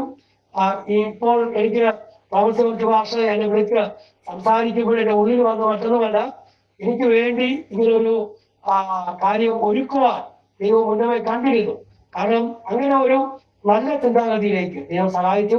ഇപ്പൊ എന്റെ ഇളയ മകള് കുടുംബമായിട്ട് പിന്നെ ദുബായിലാണ്. അവർ ഈ ഇടയ്ക്ക് പോയിട്ടേ ഉള്ളൂ. അവരെ സെറ്റിലായിട്ടൊക്കെ വരുന്നു. പിന്നെ മൂത്ത മകൾ സിവിൽ എഞ്ചിനീയറിംഗ് കഴിഞ്ഞ് വിവാഹം കഴിഞ്ഞ് 2 മക്കളുമുണ്ട്. അവളും ജോലി സംബന്ധമായിട്ടൊക്കെ ഇപ്പോൾ ആയിരിക്കുന്നു. കാരണം എൻ്റെ ഭാര്യ എനിക്ക് വളരെ സപ്പോർട്ടാണ്. പിന്നെ ഇപ്പോൾ ബാംഗ്ലൂർ മകളുടെ ഭവനത്തിനോടൊന്ന് പോയിരിക്കുകയാണ്. കാരണം കുഞ്ഞിനെ കൊണ്ടുപോകാൻ കഴിയാത്തത് കൊണ്ട് കുഞ്ഞിനെ ഞങ്ങളുടെ കൂടെയാണ് എത്തിക്കുന്നത്. 2 മാസം കഴിഞ്ഞിട്ട് കൊണ്ടുപോകുന്നുള്ളൂ. അതുകൊണ്ട് ബാംഗ്ലൂരിലാണ്. എന്തായാലും ഞാൻ ഇത് ചുരുക്കിയൊക്കെ പറഞ്ഞതേ ഉള്ളൂ. എങ്കിലും ഒരു കാര്യം സന്തോഷമാണ്. കാരണം എന്റെ സാക്ഷ്യം പല ഗ്രൂപ്പിനകത്ത് ഉള്ളത് കൊണ്ട് ഞാൻ അതിനകത്ത് നിന്ന് ചിലതൊക്കെ ഒന്ന് മാറ്റി വെച്ചിട്ട് സംസാരിച്ചതാണ്. എന്തായാലും ദൈവം ഇത്രത്തോളം ഈ 2025 അവസാനിക്കും മുൻപ് ഇങ്ങനൊരു അവസരം കൂടി ദൈവം ഒരിക്കൽ വലിയ കാര്യം മനസ്സിലായി. ഞാൻ എന്റെ പുറത്ത് മുമ്പ് ഒരു ദേവാസം വിളിച്ചു സംസാരിക്കുമ്പോൾ പറഞ്ഞു, ഭാഷ അമേരിക്കയിൽ പോയില്ലെങ്കിലും ലണ്ടനിൽ പോയില്ലെങ്കിലും വേറെ ഒരു രാജ്യങ്ങളിൽ പോയില്ലെങ്കിലും എന്റെ സാക്ഷ്യം ഇന്ന് പല രാജ്യങ്ങളിലുള്ളവർ പല സ്ഥലങ്ങളിൽ ഇരുന്ന് കേട്ടിട്ട് എന്നെ വിളിക്കുകയും പ്രാർത്ഥിക്കുകയൊക്കെ ചെയ്യുന്നുണ്ട്. കാരണം അതെന്തുകൊണ്ട് ചോദിച്ചാൽ കർത്താവ് എനിക്ക് തന്നത് അത് പറയാതിരിക്കാൻ സാധ്യമല്ലാത്തത് കൊണ്ട്. ഞാൻ തെരുവിൽ പറയുന്നതാണെങ്കിലും ഇതിനൊരു മാറ്റുപറ ഒരുക്കി വന്നത് അനേകർക്ക്, കാരണം എന്നെ കേൾക്കുന്നത് ഞാൻ പ്രതീക്ഷയില്ലാത്തൊരു വാക്ക് പറയാറില്ല. കാരണം ദൈവം അത്രത്തോളം ഉപകാരം ചെയ്താണ് കൃപയാൽ എന്നെ നിർത്തിയിരിക്കുന്നത്. കാരണം എനിക്ക് വിദ്യാഭ്യാസ യോഗ്യത കുറവായിരുന്നു. അത് ഈ മാനസിക രോഗത്തിന്റെ വിഷയമായിരുന്നു. അത് കഴിഞ്ഞു. എന്നാൽ കൃപയാൽ ബൈബിൾ കോളേജിൽ പഠിക്കുവാൻ പിന്നെ മറ്റൊരു ബൈബിൾ കോളേജ് എന്റെ സീനിയാരിറ്റിയൊക്കെ നോക്കി എന്നെ ആദരിച്ചു. അങ്ങനെയൊക്കെ ഒരുപാട് കാര്യങ്ങൾ. 3 ഓർഡിനേഷൻ, എന്ന് പറഞ്ഞാൽ ഈസപ്പത്തിന് ഓർഡിനേഷൻ തന്നു, യഹോവ റാഫ മിനിസ്ട്രി ഓർഡിനേഷൻ തന്നു, PMG സഭക്കാർ ഓർഡിനേഷൻ തന്നു. സർക്കാർ ഇപ്പോൾ ഈ ചാരിറ്റി പ്രവർത്തനങ്ങൾ ചെയ്യാനുള്ള ഒരു, ഞാൻ പറഞ്ഞത് ഇതൊക്കെ ദൈവം ആക്കി കൊണ്ടുവന്ന ഒരു കാര്യമാണ്. ഈ കഴിഞ്ഞ 29 വർഷത്തോളം 29.5 വർഷമായി ഞാൻ കർത്താവിനെ അറിഞ്ഞിട്ട്. ഈ കർത്താവിനെ അറിഞ്ഞ 29.5 വർഷവും ദൈവം നടത്തിയ വിധങ്ങളൊന്നും ഓർത്ത് തിരിഞ്ഞു നോക്കിയാൽ കരച്ചിലേ വരത്തുള്ളൂ. കാരണം ഞാൻ 3 പ്രാവശ്യം ആത്മഹത്യക്ക് ശ്രമിച്ച ആളാണ്. ഞാൻ പലർക്കും പറയാറുണ്ട്, ആത്മഹത്യക്ക് ശ്രമിച്ച എന്നെ മരണത്തിന് വിട്ടുകൊടുക്കാതെ നിത്യജീവന്റെ അവകാശിയാക്കി മാറ്റുവാൻ കർത്താവ് കൊടുത്ത വില എത്ര വലുതാണ് എന്ന് എന്നെ പണികളിൽ കൂടി എന്നെ ഇത് നിങ്ങളുടെ മുമ്പിൽ കൊണ്ട് ഇരുത്തിയത് മുഖാന്തരം എന്നും കൂടെ ഓർത്ത് ദൈവത്തിന് നന്ദി പറയുന്നു. പ്രത്യേകിച്ച് എനിക്ക് ഒരു അവസരം ഒരുക്കിയ ദേവദാസനും കുടുംബത്തിനും ഈ ജോയിഷ് ടിവിക്കും ഉള്ള സ്നേഹം ഒരിക്കൽ കൂടി അറിയിച്ചുകൊണ്ട് എന്റെ വാക്കുകൾ ചുരുക്കുന്നു. ദൈവനാമം മഹത്വപ്പെടുമാറാകട്ടെ. ആമേൻ ആമേൻ ആമേൻ. ഓക്കെ പാസ്റ്റർ പറഞ്ഞല്ലോ ഒരു പാട്ട് എഴുതാൻ ദൈവം സഹായിച്ചെന്ന്. ഒരു സാഹചര്യമുണ്ട്, അതൊന്ന് പറയാൻ പറ്റുമെങ്കിൽ ദേവദാസന് ആ സാഹചര്യം ഒന്ന് പറഞ്ഞിട്ട് അതിന്റെ ഒരു 4 വരി ഒന്ന് പാടിയാല് നമുക്ക്. അത് ഞാന് സഭാ ശുശ്രൂഷനായിരുന്നപ്പോ അവർക്ക് ഇത് പല ദേവദാസന്മാർക്കുള്ളൊരു നൊമ്പരമാണ്. വിശ്വാസികൾ ഞങ്ങൾ പറഞ്ഞിട്ട് കേൾക്കുന്നില്ല, വിശ്വാസികൾ എതിർത്ത് നിൽക്കുന്നു. അപ്പൊ എന്റെ ജീവിതത്തിൽ ഞാൻ ഏറ്റവും കൂടുതൽ സഭാ ശുശ്രൂഷ ചെയ്യുന്ന ആളാണ്. മറ്റു പ്രവർത്തനങ്ങളോടൊപ്പം തന്നെ സഭാ പരിപാലനമാണ് ദൈവം എന്നെ ഏൽപ്പിച്ചതെന്ന് ഞാൻ വിശ്വസിക്കുന്നു. അങ്ങനെ വളരെ ചില കുടുംബങ്ങളിൽ കൂടി വന്ന ചില മുറിവുകൾ എന്റെ ഉള്ളിനകത്ത് കിടക്കുമ്പോൾ തന്നെ ഞാൻ സഭയ്ക്കകത്ത് കയറി അത് പ്രാർത്ഥന പറയാൻ ആരംഭിക്കുന്ന ദിവസമായിരുന്നു. ഞാൻ സഭയിൽ ഒറ്റയ്ക്ക് കയറി ചെന്നിരുന്ന് കുറച്ചുനേരം ഇത് പ്രാർത്ഥിക്കാൻ ഇരിക്കുമ്പോൾ എനിക്ക് വളരെ സങ്കടം തോന്നി. കാര്യം ഇത്രയും സ്നേഹത്തോടെയൊക്കെ ദൈവം ഇവരെയൊക്കെ നയിച്ചിട്ടും സഭയ്ക്കകത്ത് വരുമ്പോൾ എന്താ ഇങ്ങനെയൊക്കെ ഉള്ളത്, ആത്മീയമോ എന്താണ് ഇങ്ങനെയൊക്കെയുള്ള ഒരു മാനസിക സംഘർഷത്തിൽ യഥാർത്ഥത്തിൽ ശോകകാലമാണ് വേണ്ടത്. പക്ഷെ ദൈവം എന്നെ ശോകകാലത്തിൽ കൊണ്ടുപോയില്ല. എനിക്ക് അന്ന് ദൈവം പഠിപ്പിച്ചു, ഹൃദയം നന്നായിട്ട് വേദനിച്ചിരിക്കുമ്പോൾ കർത്താവ് എന്നോട് ബോധം വരുത്തുന്ന എന്ന് ദൈവം ആ സമയത്ത് ഒരു പൂർണ്ണ കൂടി എന്ന് ആവശ്യപ്പെട്ടു. അത് കണ്ടുപിടിച്ച പാടാം. ഒരു കണ്ണിനും തോന്നാതെ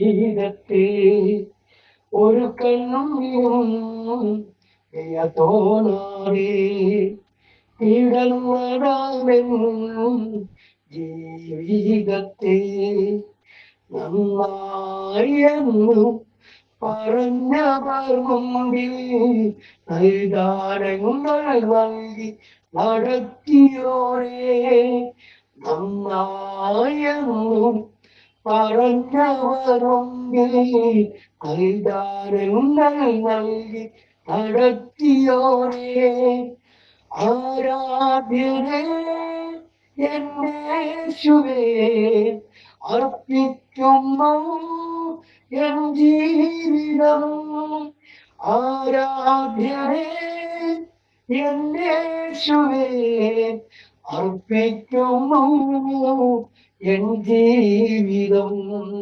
ഈ വാക്ക് ഞാന് ഇതിന്റെ ഷൂട്ടിങ്ങിന് പോകുമ്പോഴാണ് പകൽക്കാലത്ത് പ്രാർത്ഥിക്കുമ്പോൾ ദൈവം എന്നെ കാണിച്ചു. അവരെ ഇസ്രായേലിന്റെ ആരും ശ്രദ്ധിക്കാതെ രക്തം മൂടിയിരുന്ന ഒരു കുഞ്ഞുമായി ഓപിച്ചുകൊണ്ട് 16-ാം അധ്യായത്തിൽ കർത്താവ് പറയുന്ന വളരെ ശബ്ദമുണ്ട്. അതിന് പൊക്കിൽ കൂടി കുറിക്കാതെ രക്തത്തിൽ പുരണ്ടു കിടന്ന ഒരു കുഞ്ഞിനെ സാദൃശ്യമായിട്ട്. അപ്പൊ അതിൽ ആർക്കും കരുണ തോന്നിയില്ല, ആരും ഇതിന്റെ അടുക്കൽ വന്നില്ല. എനിക്ക് അതപ്പം മനസ്സിലായില്ല പാടിയപ്പോൾ. പക്ഷെ ദൈവനെ പഠിപ്പിച്ചു, എന്നോട് ആത്മാവിൽ ഇടപെട്ടു. അതൊരു പ്രവചന ശബ്ദമാണെങ്കിൽ, അത് ഇസ്രായേലിനെ കുറിച്ചുള്ള ഒരു ധാരണയാണെങ്കിൽ, എന്നെ കുറിച്ച് കർത്താവിന് പറയാനുണ്ട്, ഞാൻ പാപത്തിൽ ഉഴഞ്ഞു കിടന്നപ്പോൾ, ആർക്കും കരുണ തോന്നാതെ കിടന്നപ്പോൾ എനിക്ക് നിന്നോട് കരുണ തോന്നിയില്ലേ? അപ്പൊ നീ മനുഷ്യരെ നോക്കരുത്, മനുഷ്യർ നിന്നോട് കഴിവ് കാണിച്ചില്ല, നിന്നെ ഒന്ന് നോക്കരുത്. അന്ന് മുതൽ ദൈവത്തിന് പ്രാർത്ഥിക്കാൻ തുടങ്ങി. കാരണം ഇതിന് ഈ വരികൾ എഴുതി കഴിഞ്ഞപ്പോൾ എനിക്ക് മനസ്സിലായത് ഇതൊരു ശോകഗാനമല്ല, ഇതൊരു അർപ്പിക്കുന്ന ഗാനമാണ്. അത് ഞാൻ തീരുമാനിച്ചു, ഇനി കരയാനല്ല, കരയും. ദൈവത്തിന്റെ ഉപകാരങ്ങളെ ഓർത്ത് കരയുന്നതല്ലാതെ ഒരിക്കലും ജഡത്തിൽ കരയുവാൻ ഇടവരുത്താതെ കർത്താവ് ഈ ഗാന മുഖാന്തരം അത് വലിയ ഒരു ആരാധനയായിട്ട് KB ഇമ്മാനുവേൽ KB എന്ന് പറയുന്ന ദൈവദാസനെ കൊണ്ട് പാടിപ്പിക്കാനും നല്ലൊരു ഇതായിട്ട് ഇറങ്ങാനൊക്കെ ദൈവം സഹായിച്ചു. കാരണം സാമ്പത്തികം ഉണ്ടായിട്ടല്ല, ഇത് എന്റെ ഒരു ആഗ്രഹമായിരുന്നു. ഒരു പാട്ടെങ്കിലും, കാരണം എന്നെ പോലെ ഉള്ളവർ മരിച്ചു പോയാലും ഇങ്ങനെ ഉള്ളതൊക്കെ അടുത്തൊരു തലമുറയ്ക്ക് ഉപകാരമായി തീരട്ടെ എന്നുള്ള ഒരു ചിന്ത എന്റെ ഉള്ളിൽ വന്നതുകൊണ്ട് അതൊക്കെ അങ്ങനെ റിലീസ് ചെയ്യാൻ ദൈവം സഹായിച്ചു. കാരണം അതും ബിസിനസ്സായി മാറരുത് എന്ന് വിചാരിച്ചിട്ട് വേറൊരു യൂട്യൂബ് ചാനലില് ഞാൻ കൊടുക്കുകയാണ് ചെയ്തത്. കാരണം എനിക്ക് അതിൽ ഒരു വരുമാനം വേണ്ടെന്ന് പറഞ്ഞു. അപ്പൊ ദൈവം അർത്ഥത്തിന് വേണ്ടി കൊടുത്തു. കാരണം എനിക്ക് ദൈവം നൽകാത്തതായി ഒന്നും എന്റെ ജീവിതത്തിൽ ഇല്ലാത്തത് കൊണ്ട് ഇന്നത്തെ എന്റെ ആയുസ്സും എന്റെ കുടുംബവും എന്റെ തലമുറയും എനിക്ക് നൽകിയിരിക്കുന്ന ശുശ്രൂഷയും ഞാൻ ഇന്ന് നിങ്ങളുടെ മുമ്പിൽ ഇരിക്കുമ്പോൾ എനിക്കറിയാം ഒരർഹതയും ഇല്ലാത്തതിനെ നിങ്ങളോടൊപ്പം ഇരുത്തി ഇത്രയും സംസാരിക്കുവാൻ ദൈവം നൽകിയ നന്മകൾ അത് ഓർക്കുമ്പോൾ അത് എത്ര വർണ്ണിച്ചാലും തീരത്തില്ല. ഇതാണ് എന്റെ ആ പാട്ടിനോടുള്ള സാഹചര്യം ഉണ്ടായത്. പിന്നെ ദൈവം ആ ഗാനത്തിൽ കൂടി അനേകരെ എന്നെ വിളിച്ചു. അനേകർക്ക് അതൊരു ആശ്വാസമായി. അതിന് എന്നോട് ചോദിക്കും, അത് സന്തോഷത്തോടെ എഴുതിയതാണോ? ഞാൻ പറയില്ല, ഞാന് വേദനയിൽ ഇരുന്നപ്പോഴാണ് ഈ പാട്ട് എഴുതിയത്. പക്ഷെ എന്റെ വേദന ദൈവത്തിന് സന്തോഷം തരുന്നതാണ്. മറ്റൊന്നുമില്ല, ദൈവം അറിയാതെ നമുക്ക് ഒരു വേദനയും വരത്തില്ല. ചില വേദനകൾ വരുത്തുന്നത് കൃത്യമായ ഒരു സന്തോഷത്തിന്റെ അടയാളമാണ്.